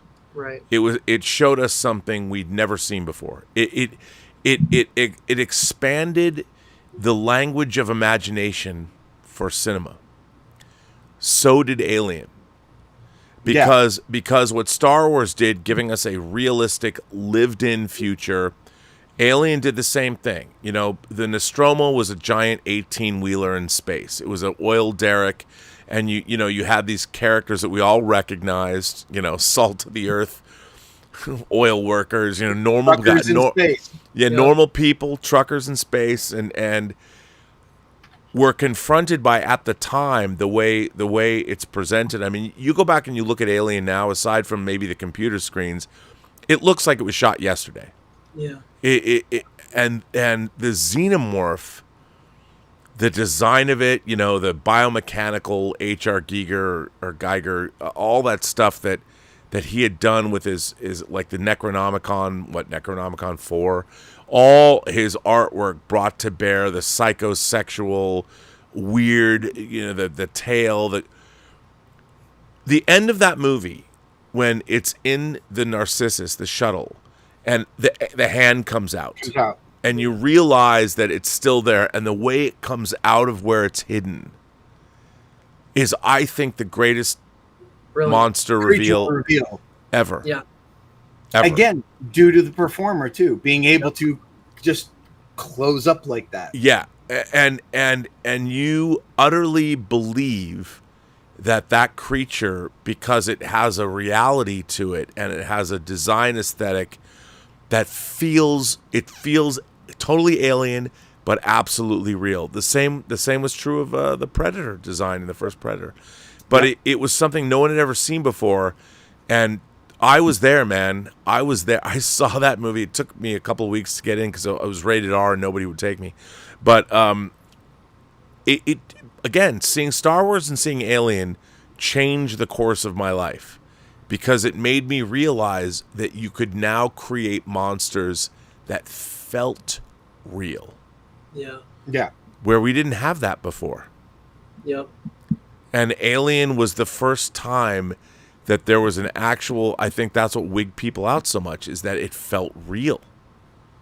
It had a whole evolutionary, we watched it evolve from the face hugger was so, the whole thing, and the way the face hugger was treated, and then when the chest burster comes out, and then it had never been done before. And I think it changed cinema forever. I agree. 100%. Yep. Amazing. So that's my number one. Nice. That's number one. That's a good one. Very good one. Where am I? Am I at 2? Yep. I'm at 2. Okay. Oh, let's go back to you. Okay. Just looking at my list here. I'm always trying to pick something a little unexpected. It's your number one, Dave. Oh, no, I thought it was my number 2. Well, I don't know. Am I number Predator 1? was my number 2. Okay. Well, then, if this is number 1, then I'm going with The Thing. Nice. I'm going with Rob Bottin's The Thing. Yep. I think it's the greatest creature movie ever. The fact that it continues to evolve. And you get everything in it. You get everything and then some. Yep. I just think it's the effects. Everyone talks about it, and the effects still hold up. It's it's like talk about believability. You just buy that this is just an alien creature in its most terrifying form. Yeah. And the great aspect about it is you don't ever know what the thing actually looks like in its original form. Yeah. So from the dog creatures to even the blood test to the Blair monster, all of it, The Thing's definitely my number 1. That is such a good one, and it's not, that one's not subtle, but even in the subtleties of that one, like when the that flower thing opens up, and it's the all tongues. the tongues, like the attention to detail and just the thought process behind that is just the spider head, just just incredible stuff. It's absolutely incredible. That is forever like one. It's fucking bananas. Yeah, biggest ones, so. And still to this day holds up. And it's not a man in a suit. No. So it's a true monster. Yep. Absolutely. I think he was like what, 20 21, 22? 21, 22? Yeah. Insane. Incredible. Absolutely incredible. Fantastic. That is such a good one, man. So, well, does it come to Noah now? For his number 1, or I think it's number 1. Yeah, you're on your number 1. I'm on my number 1. So it's very personal, but Henrietta from Evil Dead 2. Nice. Love it. Love all the iterations of it. Love the Pee-wee head that comes Yeah. out. Like, I just love the aesthetic of it. Love the rip in the back when he's floating. You go Yep. I love it. rip. I love it. Yeah, no, everything about that movie, it's like one of my favorite movies. But when I saw it when I was a lot younger, obsessed. But yeah, Henrietta from Evil So Dead. many. I love so many of the designs. The boyfriend with the two rows of teeth. Yeah. You know, Deadeye. But that's the thing. Evil Dead. I mean, and I think people. It seems weird that people have forgotten that they got Ash versus Evil Dead for 3 seasons, which also had some amazing creatures and demons in it as well. I completely agree. And the big head in Evil Dead 2 when the big head, big sort of tree head bursts through the door. That thing's amazing. It is Absolutely it really incredible. Is. I actually on I saw the TV glow. I was sculpting this, like I mentioned that ice cream head. Yeah, I was pumping as much of that into it as I could, I could get away with. I'm just like, I'm gonna make this look like that weird big head from Evil Dead 2. You know, that's so cool. But no, I love Evil Dead 2. All right, So well now we can go to at least our honorable mentions or most metal monsters. Rapid fire, Rapid fire ones, which are we'll just throw them off, and if people can ask like if they need clarification later, you know, we'll tell what the movie's from, the design. Yep. These are more like just random quick fire. I want to hear your Beekler because it's probably the same as mine. Beekler, Cellar Dweller. Cellar Dweller. Yes. Absolutely. Cellar Absolutely. Dweller.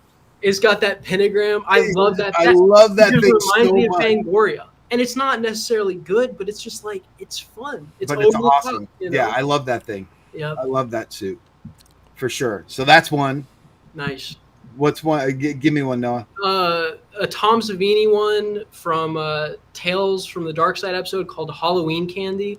It's like this wow. thing. Love that. That to me, that feels like metal. That feels like Fangoria. You know? Right.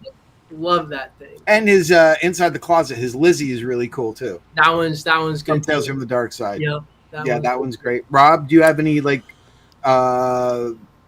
mentions, like honorable mentions? I do.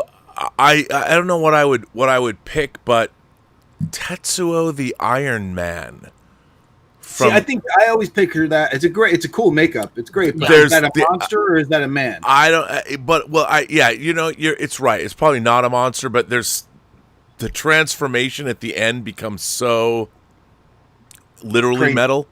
You know, with the things. It isn't a monster, but. Right. But then, okay, I'll table that. But I'm gonna pick Pumpkinhead. Yeah. That would be I one for sure. love the Pumpkinhead monster. I love that first movie. I love the way it was done. I love the design of it. Simple, but there was something really effective about the proportions that I've always loved. The creatures that I've always loved, and Stan Winston. I think it's the only movie he directed. No, he directed another one called A Gnome Named Norm. Oh, right, that's right. AKA Underworld. Right, that's right. With Anthony Michael Hall. Yeah. I forgot about that because I don't think about that as a horror movie. It's not. I know. So, but I do love Pumpkinhead. I know Pumpkinhead too. I know. I was in Pumpkinhead too, pal. I know. Serious? Yeah. What? Right at the end. That's literally. awesome. That's what I'm watching today. That's awesome. Yeah, but no, that's. But Pumpkinhead is an amazing creature. It is. In fact, it's the movie itself to me. And funny enough, I'm seeing it on the big screen in a couple weeks. Nice. They're playing it at the Los Feliz 3. Oh, cool. Wow. Soon. I'll probably see you there. Probably. We run into each other all the time. All the time. Yeah, it's great. We ran into each other seeing The Fog. Yep. We had to see The Fog. And Thanksgiving. Yep. But to me, the creature it's one of those things where it's better than the movie it's in. Yeah. The movie, I like the movie. I love the look of the movie and everything, but the movie itself is in some ways kind of a slasher movie with a monster in it, a really cool one. But that's really cool. Haggis the witch. That makeup is amazing as well. Great makeup. It just incredible stuff with that. So yeah, Pumpkinhead's a great one. Yeah. All right, I'll throw another metal one out there. Not a great movie, but Rawhead Rex. Yep. I love that. The creature's good though, man. Not anything like the book description or anything like that, but I've always loved that creature. He's very metal. Yeah. By the way, we got a super chat in from Rage Quit who says, saw the new Nosferatu trailer, so excited about it. What about you guys? Haven't seen it. I haven't seen the trailer, but I love The Witch. I love The Northman. The Northman's great too, and I like The Lighthouse, but The Witch, I mean, Robert Eggers, in my mind, can do no wrong. He's always doing something different and interesting. So bring on Nosferatu. Can't wait. All right. Noah, give us another one. This is an actual good one. Like this one actually technically is really good. The creature from Night Flyer. Norman did this one. Oh yeah, wow. The Empire is great. Its mouth and it has the, Yep. You seen the Dracula cape? Yep. I like the fact he wears. Norman doesn't like that he wears a Dracula cape. I like it. He's a Dracula. Yeah, of course. Yeah. But yeah, no, I love that thing. It's a really underappreciated movie. It's kind of a lost movie right now. Too. Yeah. Incredible. Well, I'll tell you something. Mark Pavia is a guy who directed that movie. He made a short film, a zombie movie called Drag, that I have a VHS copy floating around. And Mark Pavia, I used to talk to him. I've lost touch with him, but I don't know if we had mutual friends. I don't know if I met him through Brian or whatever, but I really like The Night Flyer. It's a good movie. It was one of the first. I had the DVD. It came out on DVD early on, and I still have it. And I wish more happened with his career, but absolutely. I really liked and always from my experience with Mark, he was a good guy. But if you can find it, I've never looked to see if it's on YouTube. But if you can find Mark Pavia's short film Drag, everybody should watch it. It's really cool. It is a really good short. It's and look for The Night Flyer. It might be on YouTube as well. It's definitely worth checking out. Definitely seek it out. Miguel Ferreira as the lead is really great. So it's awesome. Yeah, that's really good. That was a New Line movie. New Line. Richard Rubenstein, producer of Dawn of the Dead, did that. Rob, you got another one? Okay, you know what? I have to say that it surprised me. It's a new movie, relatively new, but The Ritual, the whole weird reindeer's whatever creature that was at the end of The Ritual, which I didn't expect it to be that. And we are going through a horror renaissance. I mean, over the last 10 years, we've been getting some bangers. I mean, I thought Karen Kusama's The Invitation was great, but there's been some really great stuff. And The Ritual is one of those movies where at the end I didn't expect it to go full creature. Full mythical creature out of the woods, folk horror to the nth degree. I really like that movie. I really like the movie a lot, but when that creature was revealed, it's kind of like what William Friedkin wanted to do with The Guardian with pie whack it, but it didn't quite. But I really like The Ritual. I really like that movie. Yeah. So the design is great. It's original. I thought so too. And when it showed up, I'm like, wow! It just struck me as being memorable. Yeah. Yeah. Noah. The big Freddy worm from Dream Warriors. Oh, nice. That's a good one. That's a good one. Yep. It's fun. Eventually I'll just go like this, and this, but this one deserves special attention because if we didn't just pick 5, the Eddie Quist werewolf from The Howling definitely has to be there. Oh yeah. The werewolves from The Howling are amazing, and I prefer them over American Werewolf. I know the only thing I would say, because I do too, but a lot of those transformations happen in the dark.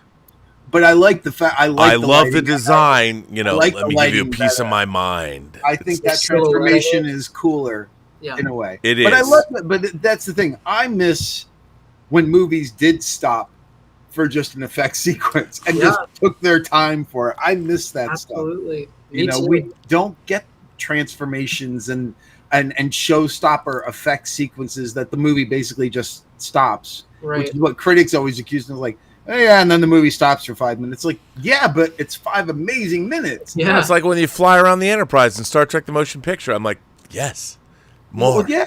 Give me more. And that's an incredible sequence. It is 100%. All right, give us another one. Well, let's just start going through. Okay, I talked about this before, and I know it's a man in a suit, but the creature from the Black Lagoon. I love the creature from the Black Lagoon. I love that design. I loved it as a kid. It's scary. It's whimsical, but it's terrifying.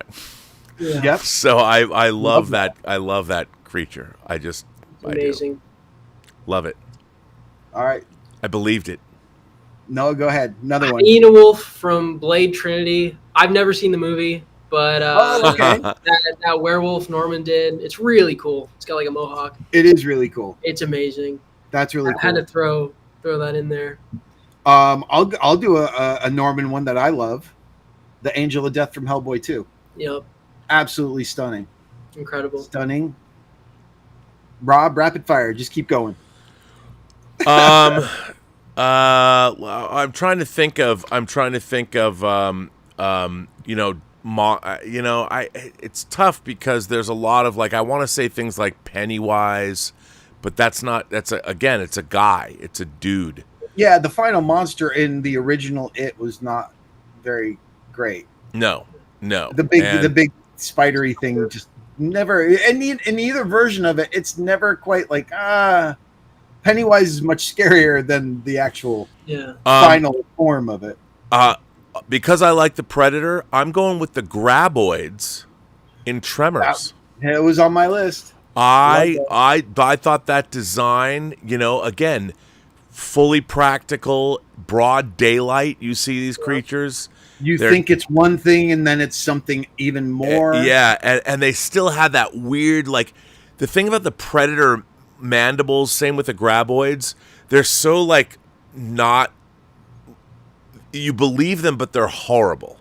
Like, those mandibles, there's, like, I don't want to get near the Predator's mouth, and I don't want to get near the Graboid's mouth either, because whatever, those you believe them, but they're terrifyingly horrible. You never want to get anywhere near them, and if you do, you have your death is going to be horribly painful, and you don't want to get anywhere near them. So the Graboids and Tremors. Absolutely. That's a great one. Let's see. Fluffy from Creepshow for sure. Yeah. Good one of my favorites. Absolutely. So good. Favorites. Gremlins. Yep. And Critters. If we're going little, Gremlins. Critters are so fun. Critters. Yeah. They're awesome. Love those movies. What else do we got here? Talking about metal, Mechagodzilla. Yeah. The OG Mechagodzilla. I love he's great. Other ones. I gotta say this only because I love, they're a little cheesy, but the humanoids from the deep. That was on my list too. Rapist murderers that burst through your. If you have a wife that's been raped and impregnated by one, it'll pop out of your stomach, a la Alien. I love the humanoids from the deep, and you watch that movie, and it's very problematic, and I love it. Mutated salmon. Oh my God, I do love it. Q, Quetzalcoatl from Q. the movie Q. Nice. David Allen stop motion effect creature. Pretty great. I love that one. Let's see. Well, going in line with Roger Corman, I have to go with the giant space slug from Galaxy of Terror. Nice. There you go. That's pretty. That's a good one. I like that. There's so many. I mean, there's so many. Yeah. What else do you have, Noah? Uh, No wrong answers. The Harryhausen skeletons are skeletons. They're just skeletons. Right. It's not a monster. They're pretty cool though. The Kraken was really great. Yeah. Yeah. Kraken was great. Oh, the Boneyard. There are like these little creatures in the Boneyard that I love. With the big eyes. Yep. Yep. So cool. So Boneyard's cool. an interesting little movie. People can probably find that streaming somewhere. It's interesting. And that was directed by an effects artist. Jim Cummings was an effects artist. He did all the makeup for House, which also has a lot of really great creatures in it. Like the closet creature that comes in House is really cool as well. Yeah. Really cool designs there. What else I'll say?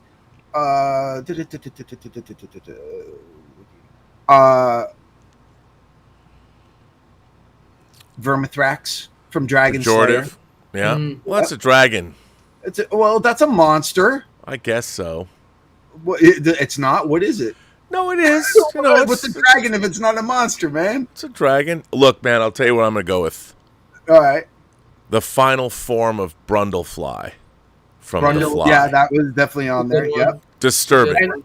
And honorable mention, Brundlefly 2, the son. Right. In The Fly 2. Yep. The multi-armed, puking, uber fly guy. Awesome. That's great. Librarian Ghost from Ghostbusters. Librarian Ghost? That's a great one. The Terror Dogs. The Terror Ghostbusters Dogs. has so many. The Terror Dogs are amazing. There's so many good designs in that movie, you know? Yeah. In that vein, I'll go Cathoga from The Relic. Oh, nice. That's a great design too. Great monster. Solid. Let's see. We mentioned From Beyond earlier. There's a lot of great creatures in that. Killer Clown from Outer Space. They're monsters. They're great. And they're absolutely fantastic. How about the Family and Society? Screaming Mad George. Yep. You know, the shunting. The shunting. I mean, come on. I mean, again, any reality is thrown out the window, but the designs are so out there. Yeah, they're amazing. That I have always enjoyed that reveal. The reveal in Society is always. I love. The problem is now a lot of people, when they get to that point in the film, it kind of breaks them. They're like, I don't buy it, but I still love it. I love that movie. Love it. I love it too. Society, great movie to check out. What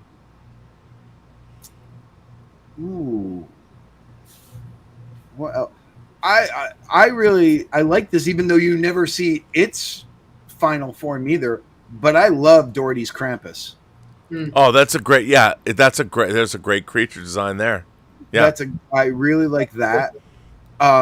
We would obviously be remiss if we didn't bring up the two greatest monsters in King Kong and Godzilla. Yep. The OGs. Though Godzilla and Godzilla -1 might be the most terrifying version of Godzilla. Yeah. You know, and Rick Baker's Kong is great too. So I like almost, with the exception of King Kong Lives, pretty much every iteration of Kong is pretty great. Yeah. You know, but practical, that original OG Kong for sure. Yep. I love that. What else do I have? I have, what else is on my list?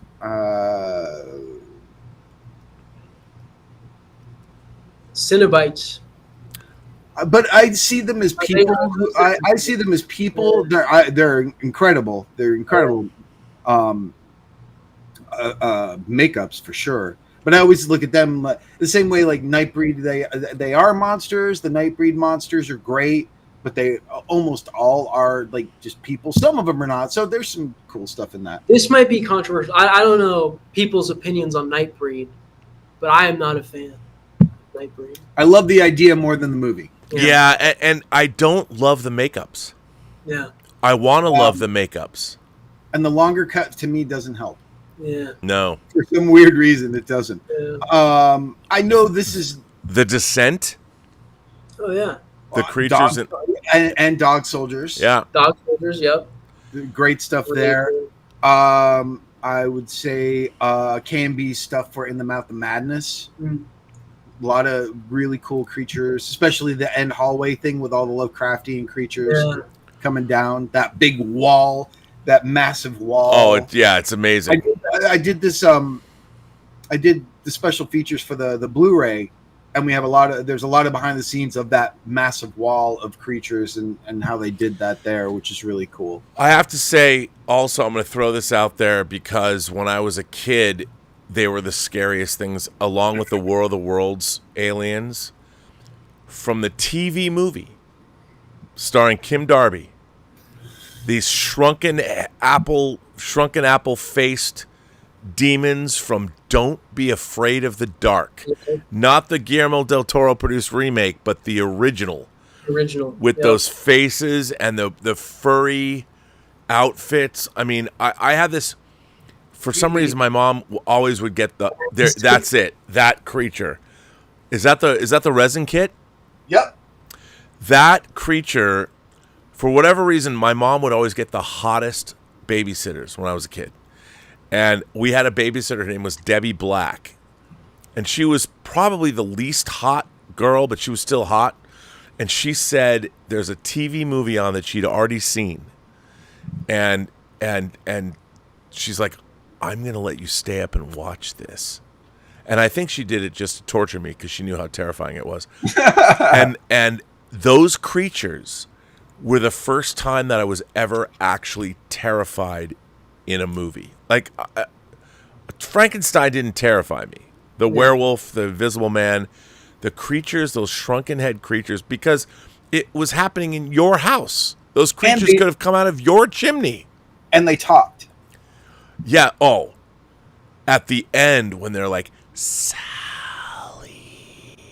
And I have to say that I don't love I don't like the remake. It was overdone. But I do love the designs of the little creatures in that. But you knew the thing about Don't Be Afraid of the Dark. It could have been your house. No, exactly. The problem remake was you believe of course there's creatures in there. Yeah, I was like, I'm not going to be in that house very long. But you know that, and like when they have the dinner party in that movie, and they're like cutting her tendons with the butcher knife and shit. I'm like, man, I was fucking out. Like when I was a kid, I'm like, but I loved it. Scariest creatures, and I love Debbie Black. Thank you, Debbie Black. You probably are 10 years older than me. I don't know where you are, but God bless you, madame. God bless you for showing me that movie. Another honorable mention, I'll say, back on the werewolf track. Movie is the movie. It's not so great and stuff. But Steve Johnson's werewolf in Bad Moon is a pretty great design. It's pretty great. Yeah, it is. Yeah. And then stuff. I'm sorry. Go ahead. Oh no, go ahead. I was just gonna say another one. It's also from Twilight Zone, the movie. The one with the kid. Honestly, I can't remember what the title was. It's a wonderful. It's a Wonderful Life. It's a Wonderful Life. Yeah. The giant rabbit. All of those. The giant rabbit is incredible. I do really like the giant rabbit, but some of the other ones. Like the almost like the Ed Roth kind of. Exactly. I like those even more. But the most terrifying image for me in that movie is the sister with no mouth. Yep. Just staring at the TV. There's so much good work in that movie. And even in the beginning with the Dan Aykroyd, thing. Oh, yeah, that creature's great, too. Yeah. Great that stuff. That thing's really great. Yeah. I don't know if this one counts. It's kind of a monster, but I would say the endoskeleton from Terminator. Oh, yeah. Yeah, I mean, great design. How they mechanize the human skeleton. Yeah. That's truly terrifying because the ergonomics, I've got a more recent one. I don't know if it's a bear, but there's a creature in Annihilation. It's kind of a bear. Yeah, and I would say the prophecy bear. The gummy bear. Oh, The giant yeah. prophecy. John Frankenheimer's prophecy bear. The mutant bear. The mutant bear. It's not great. Played But by love played by Tom McLaughlin, the director of Friday the 13th Part 6 and One Dark Night. What? He studied as a mime first, and he played the bear. That's awesome. It does have one of my favorite deaths in any movie. When the kid in the sleeping bag is smashed by the mutant bear into the rock, and you just see all the feathers come out of the sleeping bag. It's the greatest death ever. Yeah, love it. That's pretty great.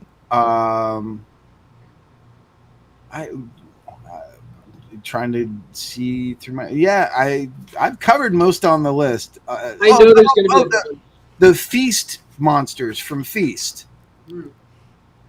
They're good. Yeah, Ron Gulager's Feast. It's all just skin, muscle, teeth, and hair. The vampires from Dusk Till Dawn are really cool. I was gonna bring that one up. Yeah. And there's like a random rat in there too. Well, Savini turns into a giant rat. Yeah. For sure. I like those. Yeah. Yeah, all that like early K&B stuff. Absolutely love. Yeah. They were doing really cool stuff. Yeah. Their gargoyle from Tales from the Dark Side, the movie. Yeah. It was really great. And their mummy.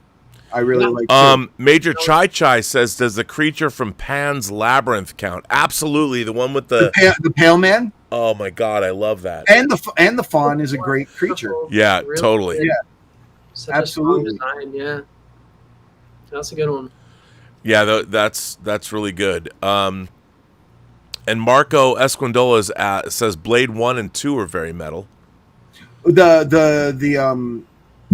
Are they called the Reapers in the second one? Yeah, those are great. And Nomak again with that predator mouth opening. Nomak, that was I love that design. Yep, me too.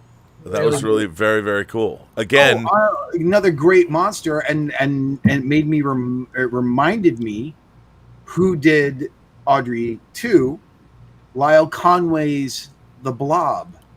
Oh, his effects in The Blob. That's a great monster. There's a lot of great stuff in The Blob. In that movie, yeah. It's funny. I always think that the three great horror remakes are Kaufman's '78 Invasion of the Body Snatchers, John Carpenter's The Thing, and Cronenberg's The Fly. But you know what? The Blob, Chuck Russell's The Blob, kind of belongs in that conversation. It absolutely does. And I always forget it. Because I get distracted with Matt Dillon's mullet. Not Matt Dillon's, his brother. His brother, yeah. Kevin Dillon. Kevin Dillon. Yeah. The mullet just starts to overshadow, the greatness of the Blob. I love when a person gets folded in half in that movie. Oh yeah, he gets sucked into a sink. Yeah, there's some genius working effects in that movie. Yeah, but even now, like, how did they do that? And Tony Gardner worked on that one as well. Yep, great stuff in The Blob. Incredible. I mean, the monsters from the Monster Squad. Yup. They did a really great job reinventing those creatures. They really did. That Gillman might be my favorite Gillman, and again, that's Steve Wang and Matt Rice. Yeah, and supposedly the actual Gillman is sculpted into the neck of that one. Yeah, somewhere in there. Really? In the sculpting of it, the face of the Gillman is that's cool. At his throat or something like that. I mean, there's so many. Darth Plato says Quado from Total Recall, Cyclops from Sinbad, the Beastmaster, the Bird People, the Cobra Thing from Dreamscape. Right. All worthy entries. Yep. Those are Dreamscape's got a lot of stuff in it that gets that movie gets sort of forgotten. I haven't seen that in ages. I'd love to get that in 4K. What if anyone's gonna ever? Sure, it's coming. Somebody's got to be doing it. I have a one sheet for that. Dennis Quaid. How about? I mean, it's monstrous, but the alligator from Alligator. Yeah, but it's an alligator. That's why I didn't go Jaws. Yeah, great monster. Although Bruce is great. Bruce is great. I love It's one Bruce. of the great monsters. The T-Rex is a great monster. Yeah. But again, it's something that existed, so that's why I didn't say it before. I mean, but still, it's still incredible. I really kind of on your Bram Stoker's Dracula. I really love the design before they CG'd over the design of Dracula in The Last Voyage of the Demeter. Right. Oh, yeah. That design was beautiful, and then they did CG stuff. They did the same thing like in the Thing prequel. Yeah, they CG it over, which is actually not a bad movie. It's not great. Oh, very metal monster that's only on screen for a couple seconds is the gargoyle tattoo from Trick or Treat that comes out of Sammy Kerr and appears in the car. Yeah. Oh, yes. Yeah, yes. Oh my God, how could we forget about Trick or Treat? That Kevin Yeager made. Yeah, no, that thing rules. I love that movie. Black Rose is another one that's just silly and has some pretty silly monster effects in it, you know. Stuart Gordon, someone mentioned Dagon. Stuart Gordon's Dagon's got a lot of like really cool fish creature people. Yep. Those are great. But yeah, we're talking less CGI creatures and stuff. We could do a whole nother show on.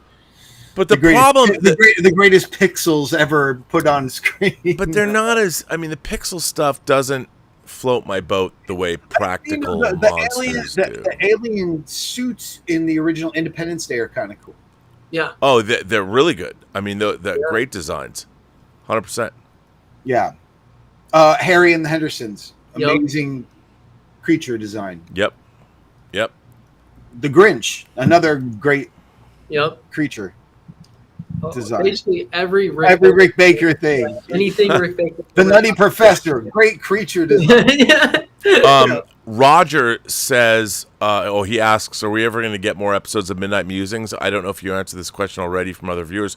We will. RM was traveling in the Far East, and then we kind of put it on hold till she comes back, and everybody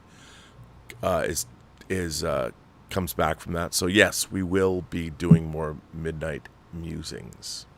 Different kind of a show, but very different. Yeah. But come on, we're talking monsters. That's right. Any other? Oh, I love the Kyoto's troll from Ernest Scared Stupid. A lot of those were reused clowns, right? Oh, were they? Well, then yeah. If you look at them, it's like they just changed them different. Okay. And painted them different, well, but they're still strong. No, they're cool. I like them. Yeah. Come on, guys. Ernest Scared Stupid should be on your list every Halloween. Yep. He's great. So good. Well, the Kyoto brothers are. You know, I will say that there's a couple of creature designs in the Hannibal TV series. There's one of a man, a half man, half like reindeer. Okay. Yeah. That's a really disturbing image. There's some great work in that, but in terms of a monster or an image, there's some great stuff. Great stuff there. A newer piece of makeup that I really liked was, I think he's called the Green Man from the Green Knight movie. Oh yeah, yep. I thought that was a really cool design. That sort of wood-looking knight. I thought that was really cool. 100%. Yep. Yeah, they're so. Look, I like the Skeksis in the Dark Crystal. Yeah, they're amazing. I hate Joe Wimpa. I love that stuff. And the Mystics even were great. They were great too. And so are the Gelflings. All the creature designs in Dark Crystal are impressive. And Labyrinth has amazing it does. Designs as well. Yep. No, all super good. The cod piece alone for David Bowie was exactly. I'm trying to think. Does like Frederick March's hide count? That 100%. But it's a guy, but still. Yeah. I mean, I said Frankenstein. Yeah, Frankenstein's a guy, but he's a monster made up of body parts. Exactly. Yeah. So, De Niro's Frankenstein, not so much. No. It was No. the 90s, right? That's when that movie came out, right? 90s? Yeah. Yeah. Yeah. Yep. I'm trying to think. I'm like, Looking around. all my posters, and I'm like, yeah, of course we're forgetting. We're like, this is gonna be over, and then tomorrow we're gonna be like, We go, oh no, how did we we forget forget that? that one. Yeah. That's 100% gonna happen. It's gonna be like one that's like important, you know? Yeah, exactly.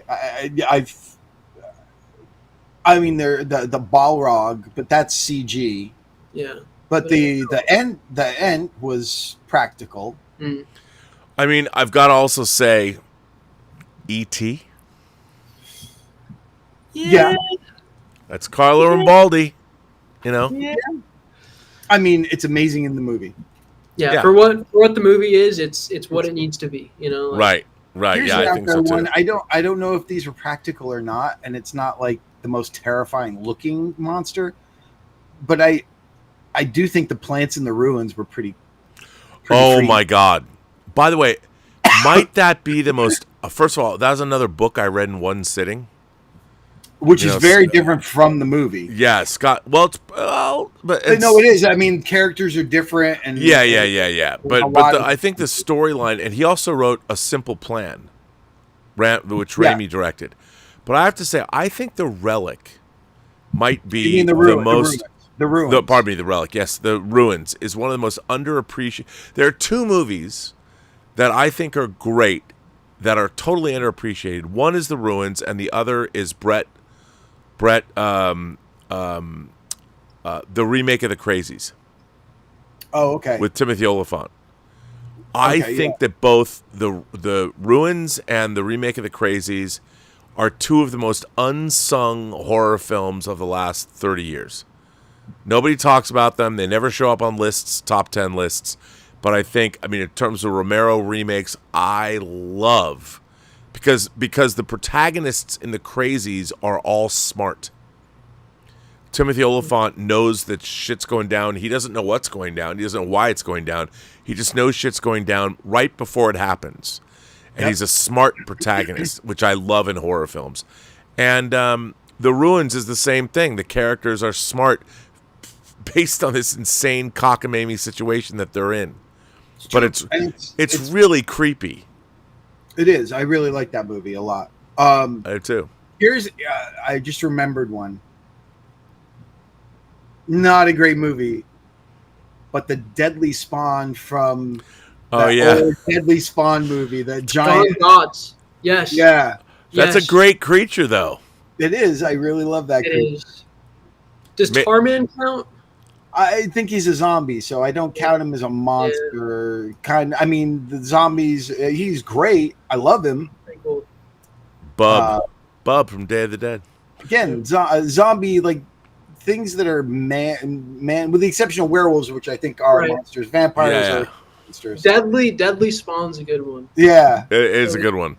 Spookies. Spooky's got a lot of like crazy It's the most creatures. I say it's the most ambitious special effects movie ever because it's like that stuff does not hold up, but they went for it. They just kitchen sink and all on that one. That was Spider Lady that just for some reason does this with her like for no reason really. Like her forehead just moves.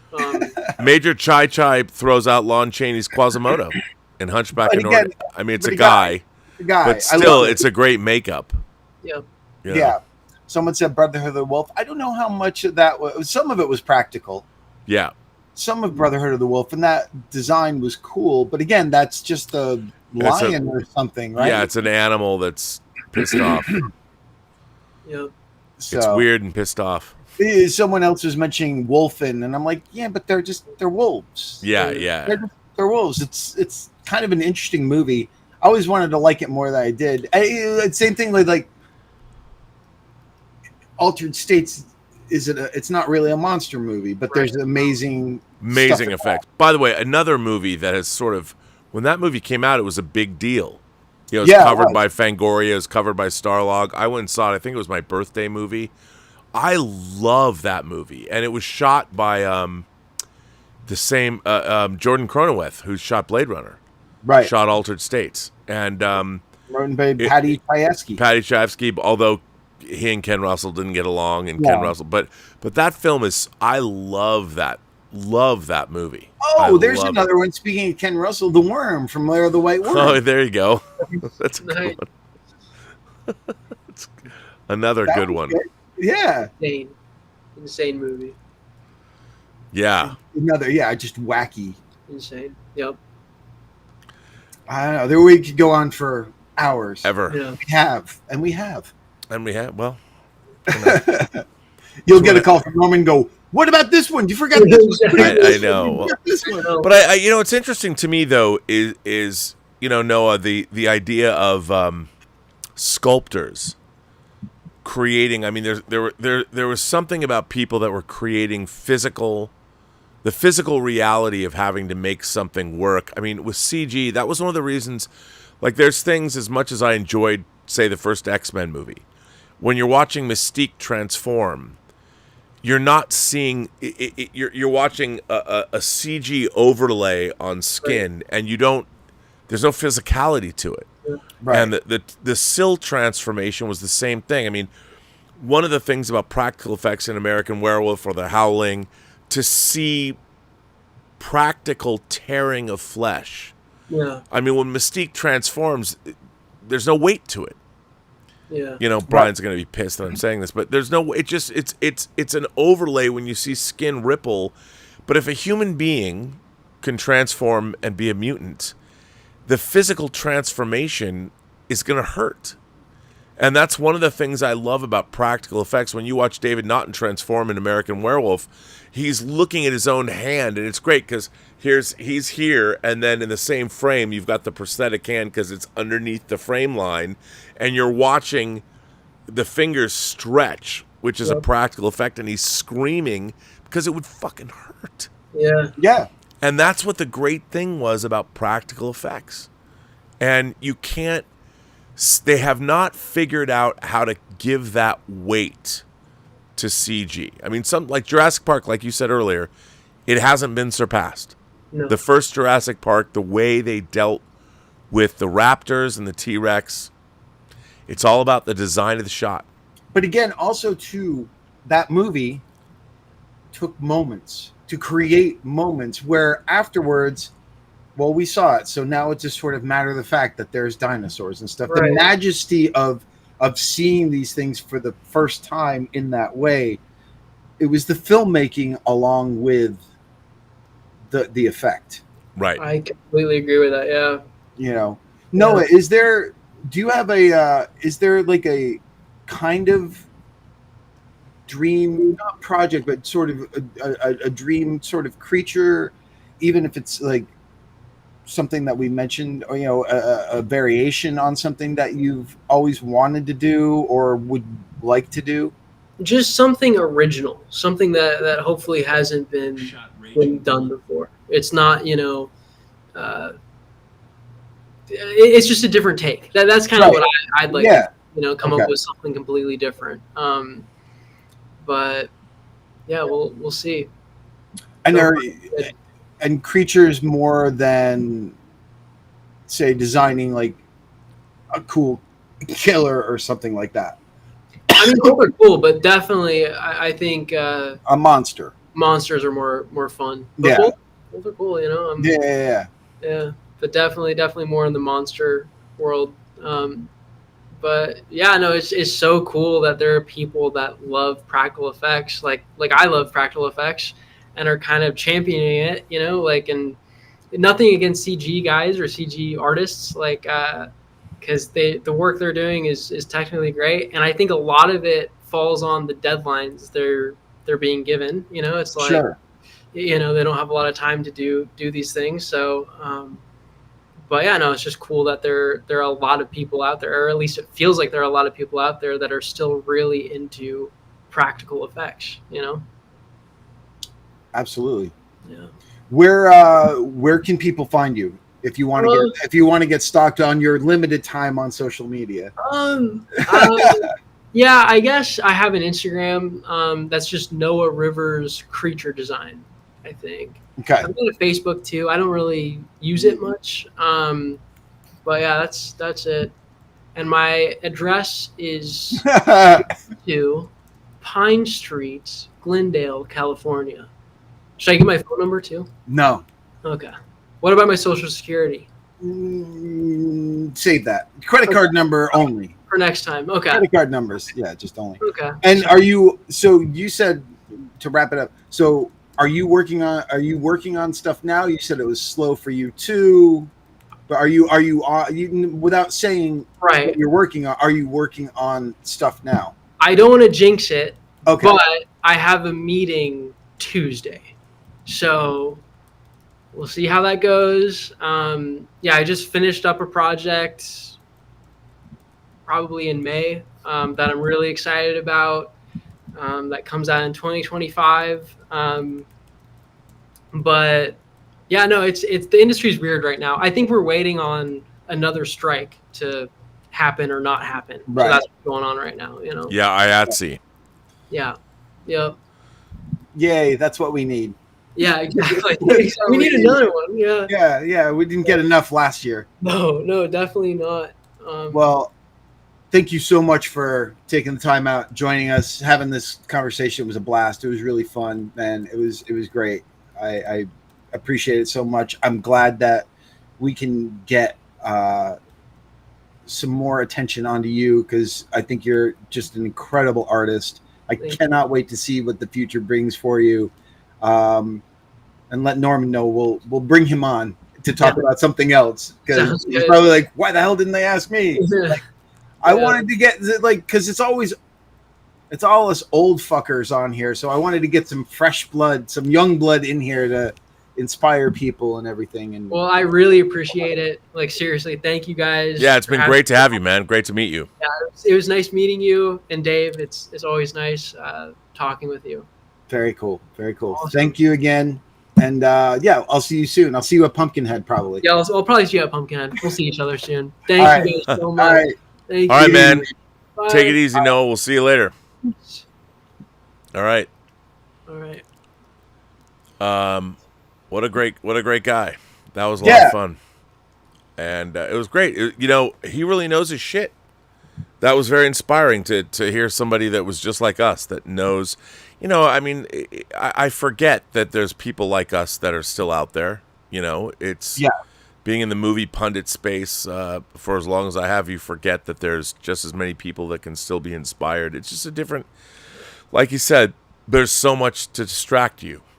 Right. So. And it's just inspiring to meet someone like that. And if people look at his Instagram, even the small examples they have, you just sort of see his talent, and it's just crazy. It's really, Is he on Instagram at Noah Rivers? Noah Rivers Creature Design. Oh, okay. Well, I'm going to look him up right now and start following him. Yeah. I can't wait to see his work, because And I just know, if his first thing was to work for Spectral Motion, I can only imagine what the next even just 5 years are going to be for him. And his Instagram's already impressive. Yeah, and it's just, the stuff that he's going to be doing is going to be really exciting. Yeah, it's nice to see. Look, that's something AI isn't going to be able to replace. Nope. Physical effects. So it's great. I love having people like that, new people that, people watching. Luckily and thankfully, the people who are tuning in and watching or watching this later and stuff like that will get to discover a new talent that's, again, 100%. Doing and I love this story about how you look. I think we all had mentors or people that we met that inspired us, and which is great. By the way, Darth Plato, he's been a member of this channel for 42 months. So thank you, Darth Plato. But it's interesting to me because the people I interview on Designing Hollywood and all that, because movies don't hold the place in our culture the way they did when we were younger.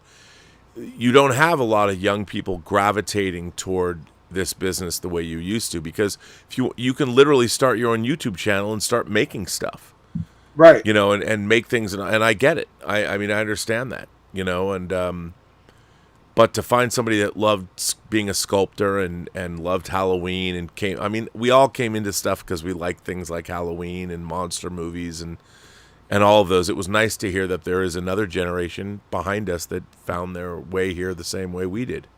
Yeah, absolutely. It's great. It's great. I am going to put his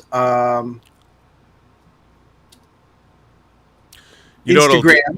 I'm going to put his Instagram in the chat right now so people can go check him out. So here we go. I'm putting it into the chat right now. There you go, guys. There's the link. And if you look at YouTube and check some of his stuff, you can see some of the stuff and on Netflix on some of the shows he's worked on there and everything else. So, and like we said, he's working on something very big now. Yeah, he finished a really cool project that's coming out, next year. Which maybe you could infer just by listening to him talk. Maybe. But Just... not he's very savvy. He already knows how to play close to the bone and not really reveal what he's been working on. Yeah. I just like seeing, the next generation. I love seeing that because it's inspiring for us. Yeah, it's that's what I mean. Maybe it's like I want to work with him. I want to be able to get to a point where I have a project and I can go, hey, Noah, will you do this? 100%. And actually have the budget and money to be able to hire him. Yeah, no, 100%.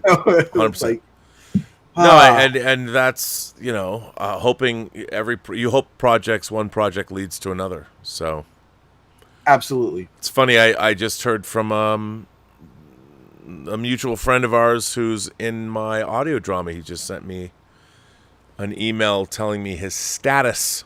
I'm recording him next week. Fantastic. Somebody that is part of would have fit right in to this conversation. Oh, very cool. Who's worked for Charlie Band?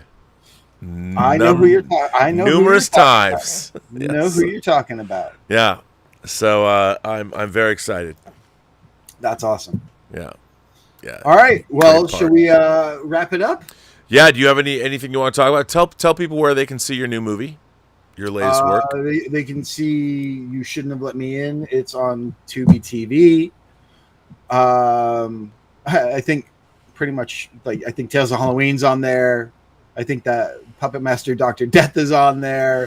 Dead Hate the Living is probably on there. I think The Hills Run Red is the only one right now that isn't on there. No, but I think that Scream Factory's running out of. They were down to their last 100 copies of the Blu-ray. Sad. I'm gonna have to order some. I know. I think I only have like one left. I keep giving it away. But yeah, no, it's wild. I mean, it came out. What can we say? That was our pandemic movie. That was our pandemic project. At least for a little bit, yeah. I mean, that was great the first couple months, and then it came out. I mean, I've never worked on something where we delivered the product in May and it came out like a month later or something. June. Came out in June. It was crazy. Stubble McShave says the last time you had the best needle drops, I would have Louis Armstrong, What a Wonderful World in Good Morning Vietnam on my list. He, of course, plays it on the radio now, but the imagery makes the irony poignant. I agree. That movie has a lot of great needle drops in it. So does Forrest Gump. We didn't cover any of those, but that's all needle drops. That's true. Chris Nimitz says, Rob, did you go to school with members of Nirvana and Pearl Jam?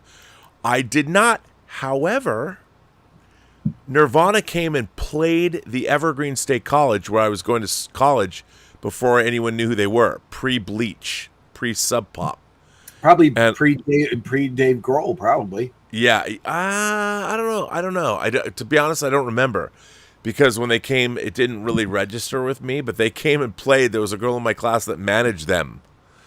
We're talking, I want to say 86, maybe? Yeah. coming down the road from Aberdeen, the coast. Crazy. Yeah, Crazy. no, it was wild. It was wild. That the funny thing about the Seattle, what I've tried to explain to people, and I want to make a movie. I adapted a novel that's set in the Seattle music scene, 1999. I really want to make, but at the end of that. But the funny thing about the Seattle music scene is, when grunge broke, I was already living in LA, and but everybody, like the people I knew that were in bands, everybody they practiced in their garage.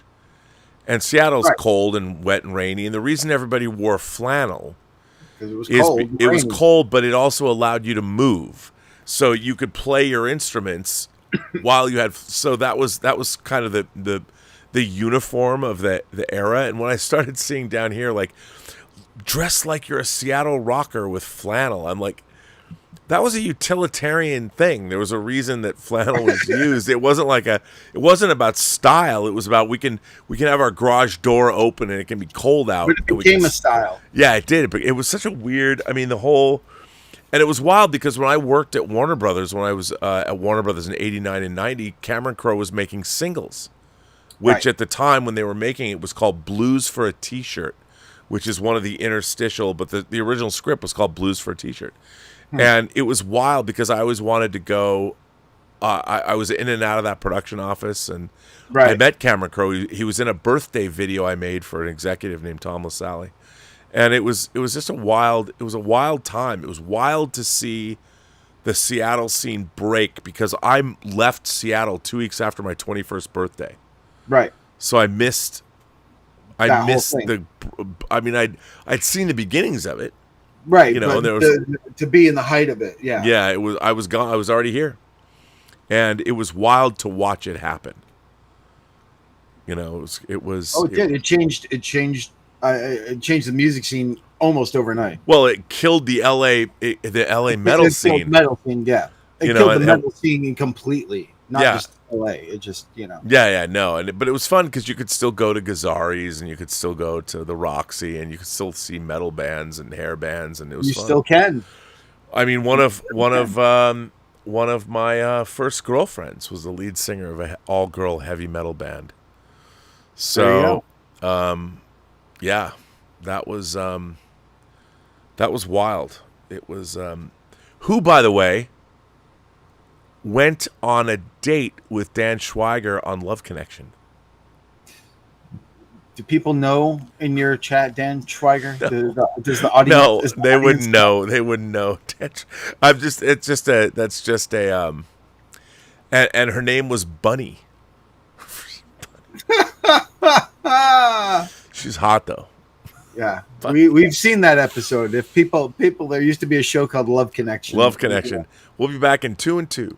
That's right. I wonder. Actually, you know what? That just reminds me. I'm gonna go look it up and see if that's available online anywhere. There you go. All right. Well, let's wrap this up, man. Yes. We'll wrap this up. All right, dude. All right. All I can say is that every person you meet has a story to tell that you have yet to hear, and all you have to do is listen. I want to thank everybody for being here. I want to thank my moderating staff for being great, and I want to thank everybody for supporting this channel via Super Chats, tips, memberships, and all of that. Tom Jr. Jackson, thanks for being a great moderator, and everybody. I will be back tomorrow with Dieter Bastian, and let's get physical media. Thanks for watching, guys. Appreciate it. All right, everybody. See you next time. Yeah, we'll see you next time on Midnight Metal.